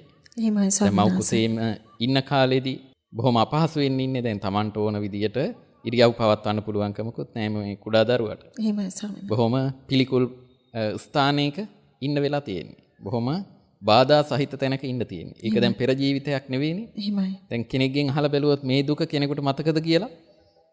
තමන් මේ විඳපු දුකක් ඇත්තරම මේ ජීවිතේ. නමුත් ඒක අමතකයි. ඒ වගේම මව් කුසින් බිහි වෙද්දී බොහොම වේදනා සහිතව උප්පත්තිය ලබන්න වෙන්නේ. ඉතින් ඒකත් මතක තියන අය බොහොම අඩුයි. එහෙම අපේ ස්වාමීන් ඒ වහන්සේ. වගේම දැන් මේ මව් කුසින් බිහි වුණයින් පසුව නුහුරු පරිසරයක්. මේ සීතල උණුසුම හුරු නැහැ. ඒ වගේ තැනක අර විඳින්න වෙන දුක් ඒවා අමතකයි. මේ ජීවිතේම කුඩා කාලේ අවුරුදු කීපයක් ගත වෙනකන් සමහර විට බොහෝ දෙනෙකුට මතක තියෙන අවුරුදු 4න් 5න් පසුව, සමහරට 3කින් 4කින් පසුව. එහෙමයි ස්වාමීන් ඊට මුල් කාලේ තමන් විඳපු දුක් පිළිබඳව අහලා බැලුවත් ඒ දේවල් ඇත්තටම විඳ දුක් වුණාට ඒ දේවල් මතක නැහැ. ඉතින් මේ විදිහේ මහා දුකක් මේ ඉපදීම නිසා විඳිනවා. ඒ දේවල් බොහෝ දෙනෙකුට මේ මෙනෙහි නොකිරීම නිසා ඒක දුකක් විදියට වැටහෙන්නේ නැහැ. එහෙමයි ස්වාමීන් වහන්සේ. ඒත් එක්කම ඒ විතරක් නෙවෙයි දැන් භාග්‍යතුන් වහන්සේ පැහැදිලි කරනවා ජරාවටපත් වීම. ඒතර ජරාවටපත් වීම කියලා කියන්නේ අපිට ඇත්තටම මේ ජරාව කියන එක ගොඩ දෙනෙක් හිතන්නේ වයසට ගියපුවාමනේ වැටහෙනවා කියලා. එහෙමයි ස්වාමීන් ඇත්තටම අපි හැම මොහොතක් පාසාම මේ ජරාවටපත් වීම හැම මොහොතක් පාසාම සිද්ධ වෙනවා. ඉතින් මොහොතින් මොහොත අපි කලින් හිටියට වඩා ජරාවටපත් වෙනවා. දැන් එක රූප කලාපයක් එහෙම නැත්නම් මේ රූපය වල තියෙන කුඩාම එකකයක් ගත්තත් ඒකේ ඉපදීමක් තියෙනවා, ජරාවටපත් වීමක් තියෙනවා, බිඳී යාමක් තියෙනවා. ඊටාම කුඩා කාලයකදී නේද ස්වාමීන් ඊටාම වහන්සේ? කුඩා කාලයකදී. එතකොට මේ විදිහට ඒ ෂණයක් පාසාත් අපි ඇත්තටම මේ ජරාවටපත් වීම කියන ඒ දුකට මුහුණ දෙනවා. නමුත් අපිට ඒක වඩා ප්‍රකට වෙන්නේ ධර්මයේ විස්තර කරන්නේ අපි වයසටපත් වෙද්දී අපේ හැම රැලි වැටිලා, දත් හැලිලා, ඒ වගේම කෙස් වල පැහැය වෙනස් වෙලා හරියට තමන්ගේ ශරීරය පවත්වා ගන්න බැරි අවස්ථාව වෙද්දී අන්න අර ජරාව කියන දුක වඩා ප්‍රකට වෙනවා. එහෙමයි ස්වාමීන් වහන්සේ. ඒත් එක්කම ව්‍යාධිය කියලා ධර්මයේ විස්තර කරන්නේ ලෙඩ රෝග වලටපත් වීම. ඒකට ඇත්තටම මේ උප්පත්තියක් ලැබපු කෙනෙක් ලෙඩ රෝගයන්ටපත් වීම කියන එක ධර්මතාවයක්. ඒ නිසාම මේ හැම කෙනෙකුටම මේ ලෙඩ රෝග වලට මුහුණ දීමේ දුක අපි අකමැති වුණත් ඒකට මුහුණ දෙන්න සිද්ධ වෙනවා. ඒ නිසායි භාග්‍යතුන් වහන්සේ පැහැදිලි කරන්නේ යම් කිසි කෙනෙක් බලාපොරොත්තු වෙනවා අනේ මට ලෙඩ රෝග නැති සුවපහසු ජීවිතයක් ලැබේවා කියලා. ඒ විදිහට ප්‍රාර්ථනා කළාට ඒක ඉෂ්ට සිද්ධ වෙන්නේ නැහැ. ඒ මොකද මේ ජරාවටපත් වීම, ලෙඩවලටපත් වීම කියන එක ධර්මතාවයක් විදිහට සිද්ධ වෙන දෙයක්. හරියට දැන් ඉර නැගිනහිරින් උදා වුණාම අපි ප්‍රාර්ථනා කරනවා ඒක බැහැලා යන්නේ නැතිව. අර සෞම්‍ය ස්වභාවයෙන්ම 7-8ට තියෙන වෙලාව, ඒ වෙලාවේදී ඉර තියෙන විදියට වගේ සෞම්‍ය විදියට දිගටම තියෙනවා නම් හොඳයි කියලා අපි බලාපොරොත්තු වෙනවා. ඒ බලාපොරොත්තු වුණාට ඇත්තටම ඒ බලාපොරොත්තු ඉෂ්ට වෙන්නේ නැහැ. ධර්මතාවක් විදියට ඒ ඉර බටහිරින් බැහැලා අස්තේට යනවා. ඒ විදියටම අපි කොයිතරම් බලාපොරොත්තු වුණත්, කැමති වුණත් අපිට එක විදියට අපි කැමති පරිදි වෙනස් නොවි තියාගන්නට පුළුවන් කමක් නැහැ මේ උප්පත්තිය ලැබපු ජීවිතය. අර වගේ ජරාවටපත් වෙලා, ලෙඩ රෝගවලටපත් වෙලා, මරණයටත්පත් වෙන්න සිද්ධ වෙනවා. එහෙමයි සමනස. ඒ නිසා තමයි භාග්‍යතුන් වහන්සේ ඊළඟටත් පැහැදිලි කරන්නේ යම් කෙනෙක් බලාපොරොත්තු වෙනවා තමන් මේ කැමති පරිදි මේ ජීවිතය පවත්වන්නට ලැබේවා කියලා. නමුත් ඒ තමන් කැමති වෙන විදියට පවත්වන්නට පුළුවන් කමක් නැහැ. ඒ නිසායි විස්තර කරන්නේ සතිපට්ඨාන සූත්‍ර දේශනාදීදී මේ ජරාවටපත් වෙන, ව්‍යාධියට, මරණයටපත් වෙන සත්වයා බලාපොරොත්තු වෙනවා අනේ එහෙම නොවේවා කියලා. ජාති ධම්මානම් භික්කවේ සත්තානං එවං ඉච්ඡා උප්පජ්ජති ඔය විදියට අර තමන්ගේ බලාපොරොත්තු ඉෂ්ට නොවීමේ දුක කියලාත් භාග්‍යතුන් වහන්සේ ඒ කාරණාව පැහැදිලි කරනවා. යම් පිච්ඡං නලබති තම්පි දුක්ඛ. ඒකට තමන් බලාපොරොත්තු වෙනවා මේ දුක් ඇති නොවේවා කියලා. හැබැයි ඒ වුණාට ඒ විදිහේ තත්වයක් ඇති වෙන්නේ නැහැ. තමන් බලාපොරොත්තු නොවන විදියට ඒ දුක් වලට මුහුණ දෙන්නම සිද්ධ වෙනවා. එහෙමයි ස්වාමීන් වහන්සේ. හරියට අර ඉර නැගිනහිරින් නැගිලා බටහිරින් බැහැලා යනවා වගේ තමන් අකමැති වුණත් මේ ජාති ජරා ව්‍යාධි මරණ වලට මුහුණ දෙන්නම සිද්ධ වෙනවා. ඒ නිසා තමයි භාග්‍යතුන් වහන්සේ පැහැදිලි කරන්නේ එහෙමනම් මේ තමන් බලාපොරොත්තු වෙන දේ නොලැබීමේ දුකකටත් මේ සත්වයින්ට මුහුණ දෙන්න වෙනවා. එහෙමයි. ඒ වගේම තමන් ප්‍රිය කරන විවිධ දේවල් තියෙනවා. රූපාදී ආරම්මන. තමන් ප්‍රිය කරනවා තමන්ගේ දෙමව්පියන්, හිතවතුන්, ඥාති මිත්‍රාදීන් ප්‍රිය වස්තු, ප්‍රිය දේවල් කියලා. ඒ දේවල් දිගට තමන් සතුව තියාගන්න. නමුත් ඒ වුණාට තමන් කොයිතරම් බලාපොරොත්තු වුණත් ඒ දේවල් තමන්ගේ සන්තකයේ දිගට තියාගන්නට බෑ. ඒ අයගේ මරණයෙන් හෝ ඒ වස්තු නම් ඒ වගේ විනාශ වීමෙන්, එහෙම නැත්නම් තමන්ගේ මරණයෙන් හෝ මේ දේවල් වලින් මේ පුද්ගලයන්ගෙන් බැහැර වෙන්නට සිද්ධ වෙනවා. ඒ කාරණාව භාග්‍යතුන් වහන්සේ පැහැදිලි කරනවා ප්‍රියයන්ගෙන් වෙන්වීමේ දුක. ශෝක සල්ලහරණ සූත්‍රයේදී අර බිසව මේ යන තැනදී රජතුමා බොහෝම ශෝකෙන් මුසපත්ව මෘත දේහයක් Taman ළඟින් තබාගෙන සියල්ලෙම එතුමාට අත්හැරෙනවා. රාජ්‍ය පාලනය අත්හැරෙනවා. Tamanගේ ශරීර සෞඛ්‍ය, Taman පිළිබඳ සෞඛ්‍ය සම්පන්න බව මේ හැම දෙයක්ම අත්හැරෙනවා. දුක එබඳුයි. ඉතින් ඒ දුක ඇති වෙන්නෙම අපිට තුල මෝහය මේ ආදී කාරණා නිසාමයි අපේ ස්වාමීන් වහන්සේ. ඇත්තටම මේ දුක පිළිබඳව කෙනෙකුගේ අවබෝධය අඩුකමම තමයි අපි මෝහය එහෙම නැත්නම් අවිද්‍යාව කියලා ධර්ම විස්තර කරන්නේ. ඒකට අවිද්‍යාව කියන ධර්ම ඒ ධර්මතාවය එහෙම නැත්නම් මෝහය කියන මේ ධර්මය විස්තර කරද්දිත් විස්තර කරන්නේ දුක්ඛේ අඥානං දුක්ඛ සමුදයේ අඥානං මේ විදිහට චතුරාර්ය සත්‍ය නොදැනීම තමයි මේ මෝහය අවිද්‍යාව කියලා කියන්නේ. ඒතකොට මේ දුකක් මේ ලෝකයේ පවතිනවා. ඒ පවතින දුක පිළිබඳව අවබෝධ නොකිරීම නිසා, එහෙම දුකක් තියෙන බවවත් නොදන්නාකම නිසා, දන්නේ නැති නිසා ඒ දුකෙන් මිදෙන්නට පිරිස උත්සාහවත් වෙන්නේ නැහැ. ඇතරම මේ දුක කියන එක යම් මට්ටමකට අපිට දැනෙන්නේ අපි කල්පනා කරන්නේ කයට දැනෙන ඒ දුක්ඛ වේදනා. ඒ වගේම හිතට දැනෙන දෝමනස්ස වේදනා. ඇති වෙද්දි තමයි අපි දුකක් විඳිනවා කියලා ගොඩ දෙනෙක් කල්පනා කරන්නේ. ඇතරම ඊට වඩා ගැඹුරු දුක්ඛාරය සත්‍ය භාග්‍යතුන් වහන්සේ දේශනා කරන්නේ. ඒතකොට භාග්‍යතුන් වහන්සේ දුක්ඛ ආර්ය සත්‍ය කියලා පැහැදිලි කරද්දී මේ සියලුම ලෞකික ධර්ම තණ්හාව අපි ගන්නවා දුක්ඛ සමුදය දුකට හේතුව කියලා. ඒතකොට ඉතිරි සියලුම ලෞකික ධර්ම. ඒතකොට අපි උදාහරණයකට ගත්තොත් අපි කුසලයක් කළත් ඒ කුසලයේ නිසා අපිට ලැබෙන දිව්‍ය ලෝකයක හෝ වේවා, මනුෂ්‍ය ලෝකයක හෝ වේවා, වෙනත් බ්‍රහ්ම ලෝකයක හෝ වේවා, ඒ ලැබෙන විපාක විදියට ලැබෙන ස්කන්ධ සියල්ලත් දුක්ඛ ස්කන්ධයි කියලා භාග්‍යවතුන් වහන්සේ පැහැදිලි කරනවා. දුකයි ලක්ෂණ වලට හසු වෙන නිසා.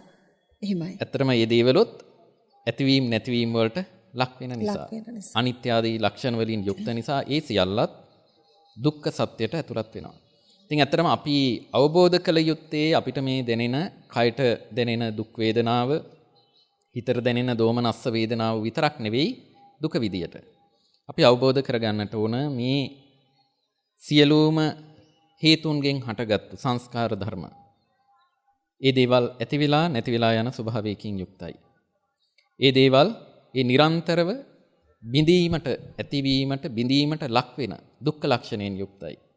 ඒ වගේම අපි කැමැති පරිදි පවත්වන්නට බැරි හේතු ප්‍රත්‍යයන් නිසා පවතින අනාත්ම ලක්ෂණයකින් යුක්තයි.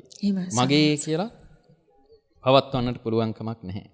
ඒ නිසා මෙන්න මේ කියන ත්‍රිලක්ෂණයට යටත් නිසා මේ සියලුම සංස්කාර ධර්ම, හේතුන්ගෙන් හටගත්තු ධර්ම මේ දුක්ඛ සත්‍යයට ඇතුළත් වෙනවා කියලා ලෞකික ධර්ම මේ දුක්ඛ සත්‍යයට ඇතුළත් වෙනවා කියලා භාග්‍යතුන් වහන්සේ පැහැදිලි කරනවා.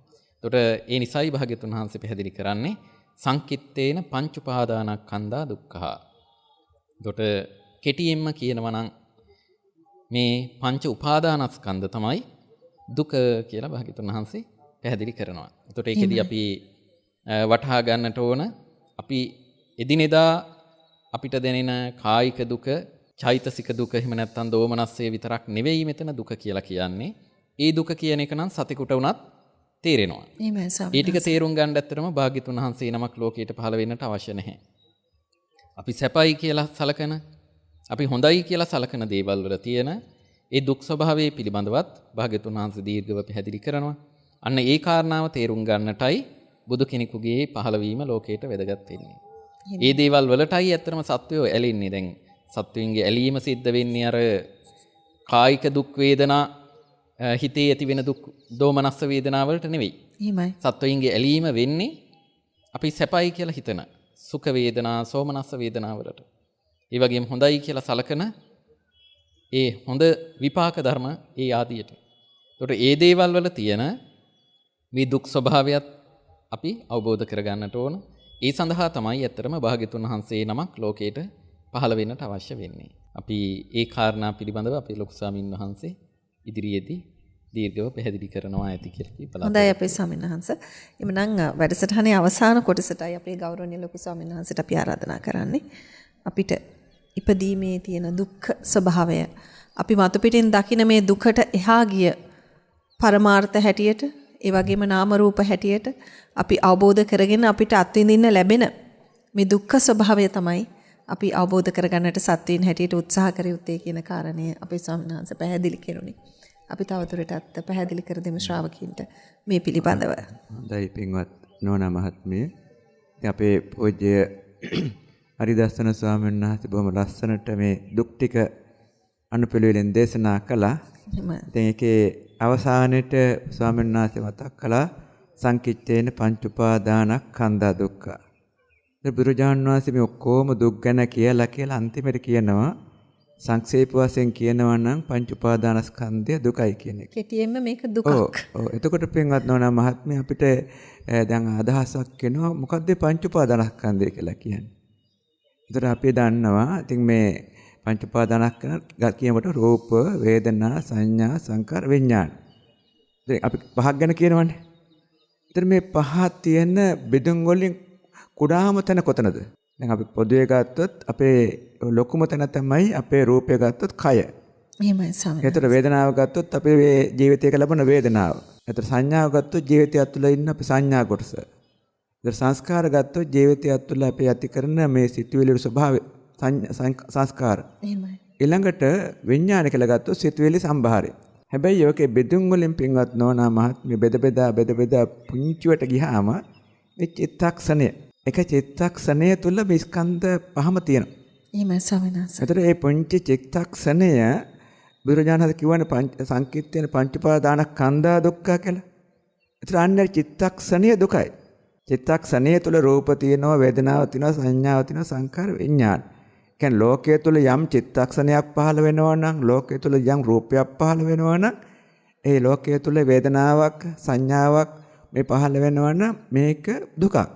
ඒ කියන්නේ ඒතර තේරුම් ගන්න පුළුවන් අපි කාටත් ලෝකයේ තුල චිත්තක්ෂණය පහළ නොවීම තමයි දුක අවසානය. එහෙමයි ස්වාමීන් වහන්සේ. ඒතර අන්න ඒක භාග්‍යවතුන් වහන්සේගේ මේ දේශනාවේ ගැඹුරු පැත්තෙන් බලනකොට අපිට ඒ පැත්තෙන් දකින්න පුළුවන්කම ලැබෙනවා. සරලව ගත්තොත් අපිට කාටත් පේන අපේ ජීවිතේ අපි කාටත් විවිධාකාර දුක් වේදා මේ කියන දුක් වේදා අපි ඔක්කොටම ලැබෙනවා.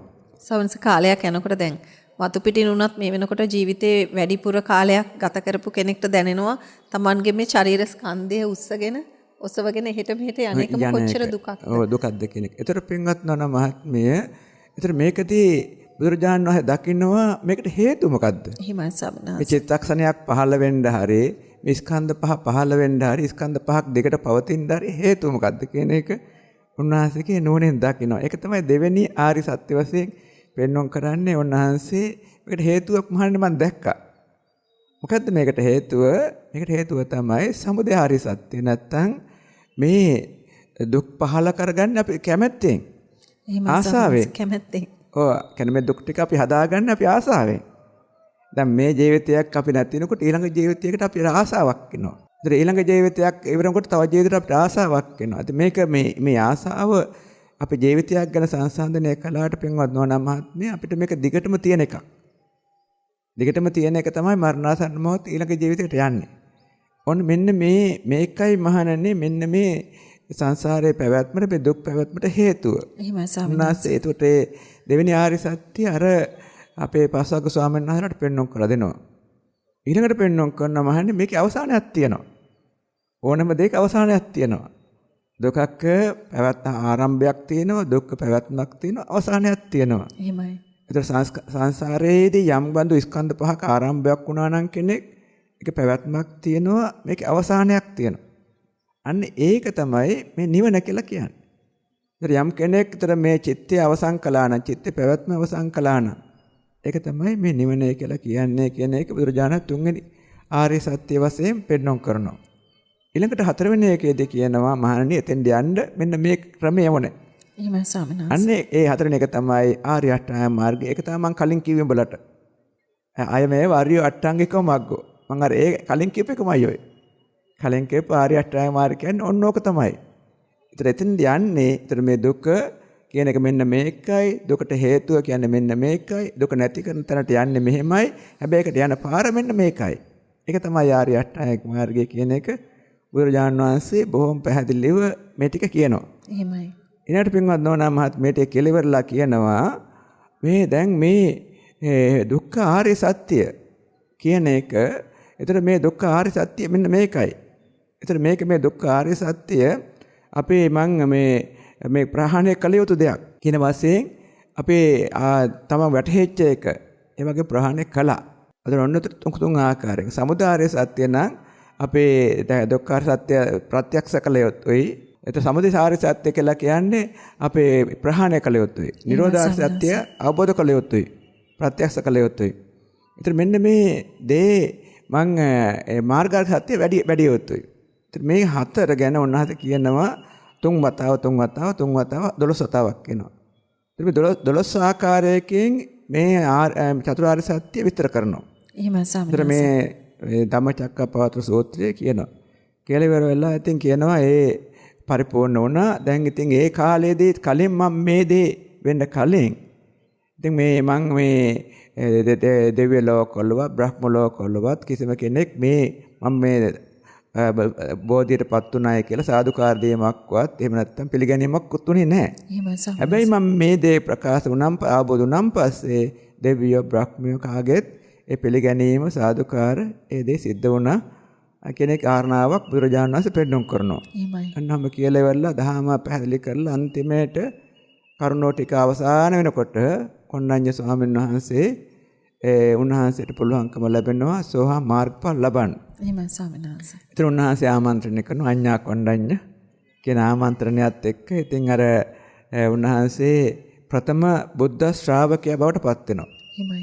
ඒ කියන්නේ ආර්ය බවට පත් වෙච්ච දහම සැබෑවෙන් පිළිගත් දහම අවබෝධ වෙච්ච ප්‍රථම බුද්ධ ශ්‍රාවකයා. ඉතින් ඒ විදිහට උන්වහන්සේගේ මේක නිකන් ආව නෙමෙයි පින්වත් නෝනා මහත්මිය කල්ප ලක්ෂයක ඉඳන් ආපු ප්‍රාර්ථනාවක්. එහෙමයි ස්වාමීන් වහන්සේ. බුදුරජාණන් වහන්සේගේ ප්‍රථම ශ්‍රාවකයා වීම සඳහා ප්‍රාර්ථනාවක් කල්පයක්. ඉතින් අතීත කතාවල් දැන් කියන්න වෙලාවකුත් නෙමෙයි. ඉතින් ඒ වගේ දිගට ප්‍රාර්ථනාවක අවසානයේ තමයි ඉතින් මේ ආවේ. අන්න ඒ වගේ ඊට පස්සේ ඉතින් ඒ දහම තුළම කියවෙනවා.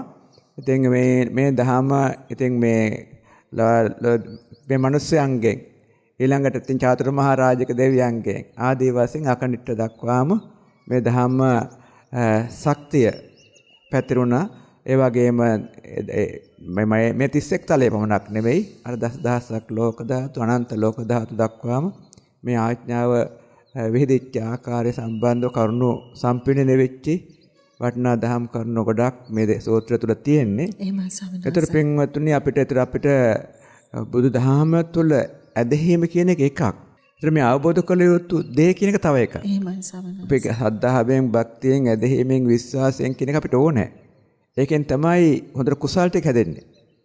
ඒ කුසල් පාදක ගතිය හැදුනොත් තමයි දහම අවබෝධය කරා යන්න පුළුවන්. එහෙමයි.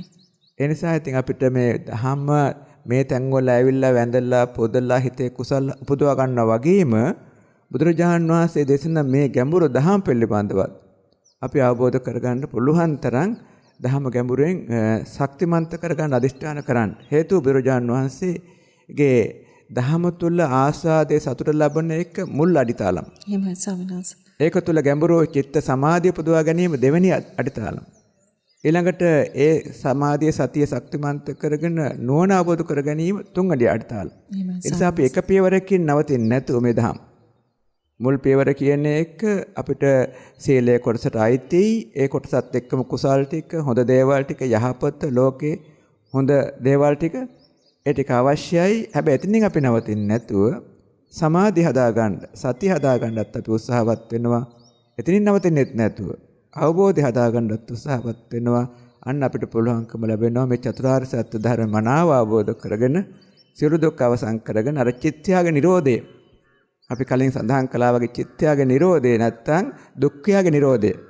දුක්ඛයාගේ අවසන් නැත්තම් සමුදයගේ නිරෝධය අපිට අවසන් කරගන්න පුළුවන්කමක් ලැබෙනවා. එතනදී කරුණු කීපයක් වෙනවා. චිත්තේ නිරෝධය, ඒ වගේම දුක්ඛේ නිරෝධය, සමුදය නිරෝධය, ඒ වගේම මෙතනදී මෝහය, අනුවණකම නිරෝධය ආදී වශයෙන් කරුණු කීපයක් සිද්ධ වෙනවා.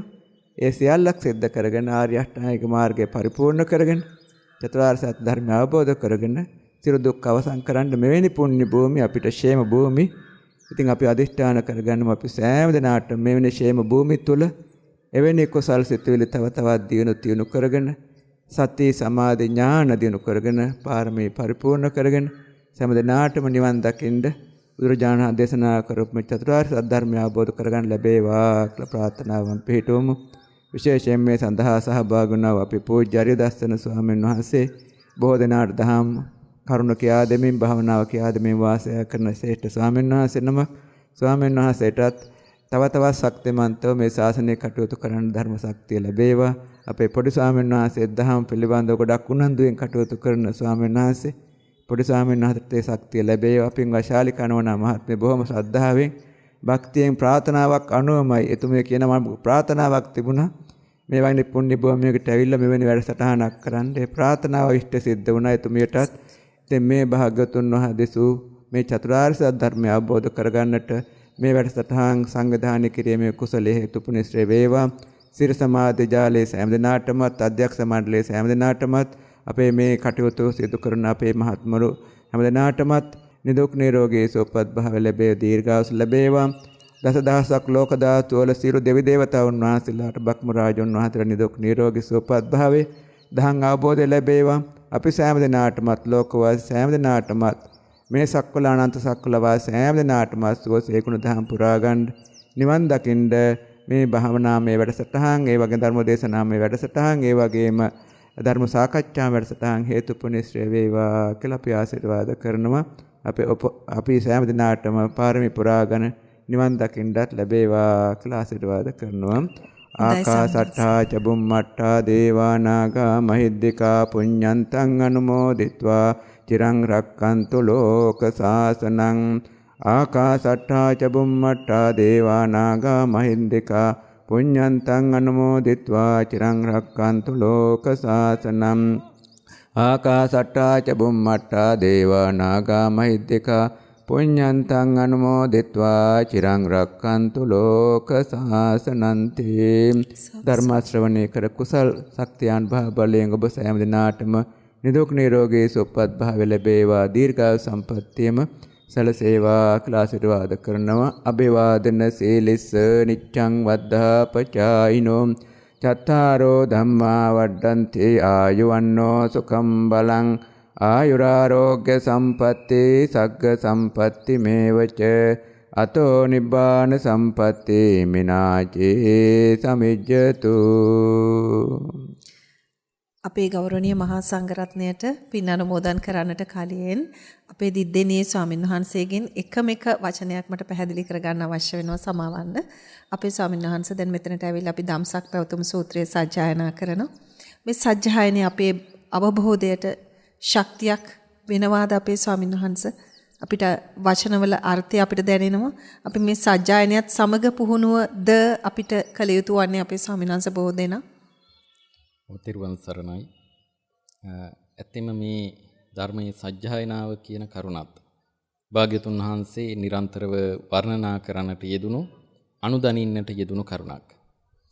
ධර්මයේ සජ්ජායනාව මේ නිවන් අවබෝධ කරගන්නට තියෙන මාර්ග අතුරින් එකක් කියලා විමුක්තායතන පිළිබඳව භාග්‍යතුන් වහන්සේ දේශනා කරන තැන්වලදී පැහැදිලි කරලා තියෙනවා. ධර්ම දේශනාව, ධර්ම ශ්‍රවණය, ධර්ම සජ්ජායනාව, ධර්ම මානසිකාරය, ඒ වගේම මේ භාවනාවේ යෙදීම කියන මේ කරුණු සියල්ලම නිවන් දකින්නට හේතු වෙන නිවනට උපකාරවත් වෙන ධර්ම කියලා පැහැදිලි කරනවා. ඒ වගේම අපි අවබෝධයෙන් ධර්මය මේ විදිහට සජ්ජායනා කරද්දී ඒ පිළිබඳව විශ්වාසය, ශ්‍රද්ධාව ඇති කරගෙන අනේ අපේ සර්වඥ බුදුරජාණන් වහන්සේ මේ විදිහට දේශනා කරන්නට යෙදුණු ධර්මයක් අපි මේ සජ්ජායනා කරන්නේ.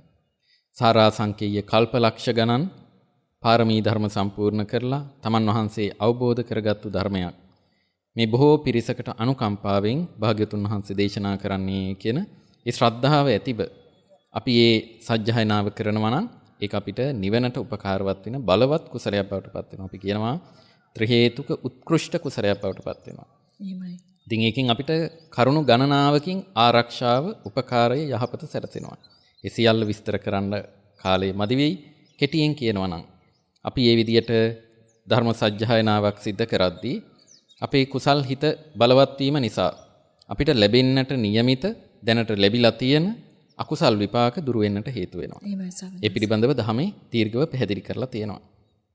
ඒ වගේමයි ඒ ධර්මය කලින් ශ්‍රවණය කරලා භාග්‍යතුන් වහන්සේ ජීවමාන කාලයේදී ඒ ධර්මය ශ්‍රවණය කරපු බොහෝ දෙවි දේවතා පිරිසක්, බ්‍රහ්ම රාජ පිරිසක් ඉන්නවා. ඒ අය සතුටටපත් වෙලා ඒ ධාර්මික ආරක්ෂාව සලසලා දෙනවා ඒ ධර්ම සජ්ජායනාව කරන පින්වතුන්ට. අපි මේ විදියට කුසල් සිද්ධ කරද්දී පින් බලාපොරොත්තුෙන් ඉන්න අපේ ඥාති පිරිසක් ඉන්නවා නම් ඒ අයත් සතුටටපත් වෙනවා. ඒ අයගේ උපකාර ආරක්ෂාවත් අපිට ලැබෙනවා.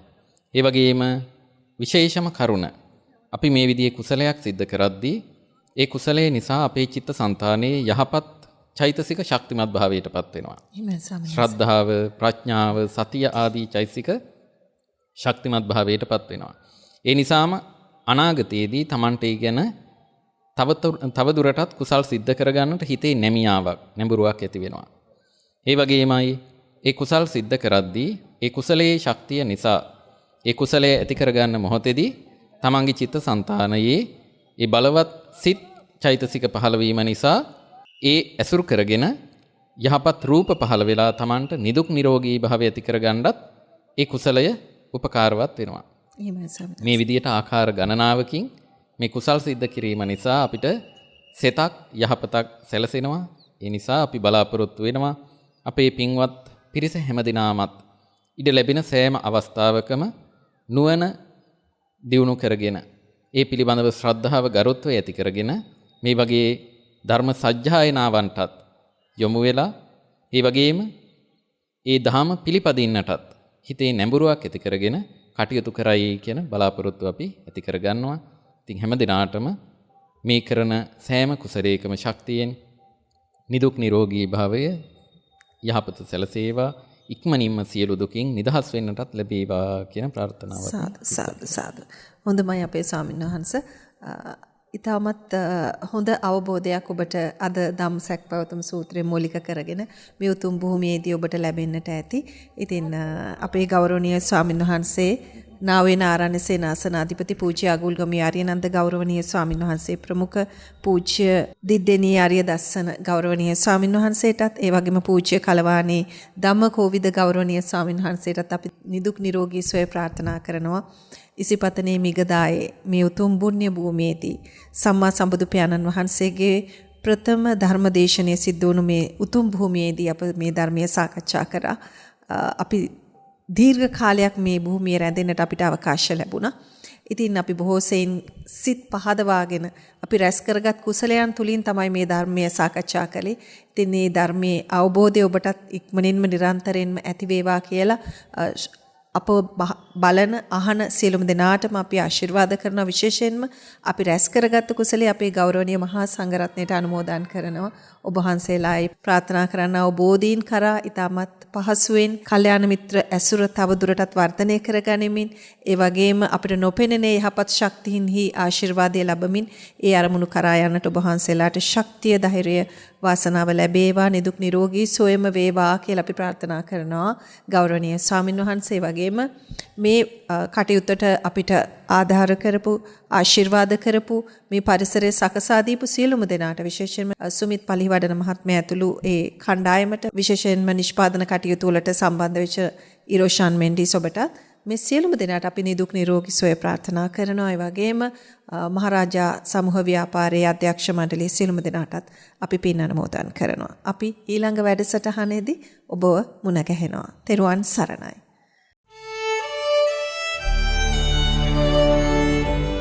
හැරීම අල්ලාගත හැකි තැන. පන්සිල් මළුව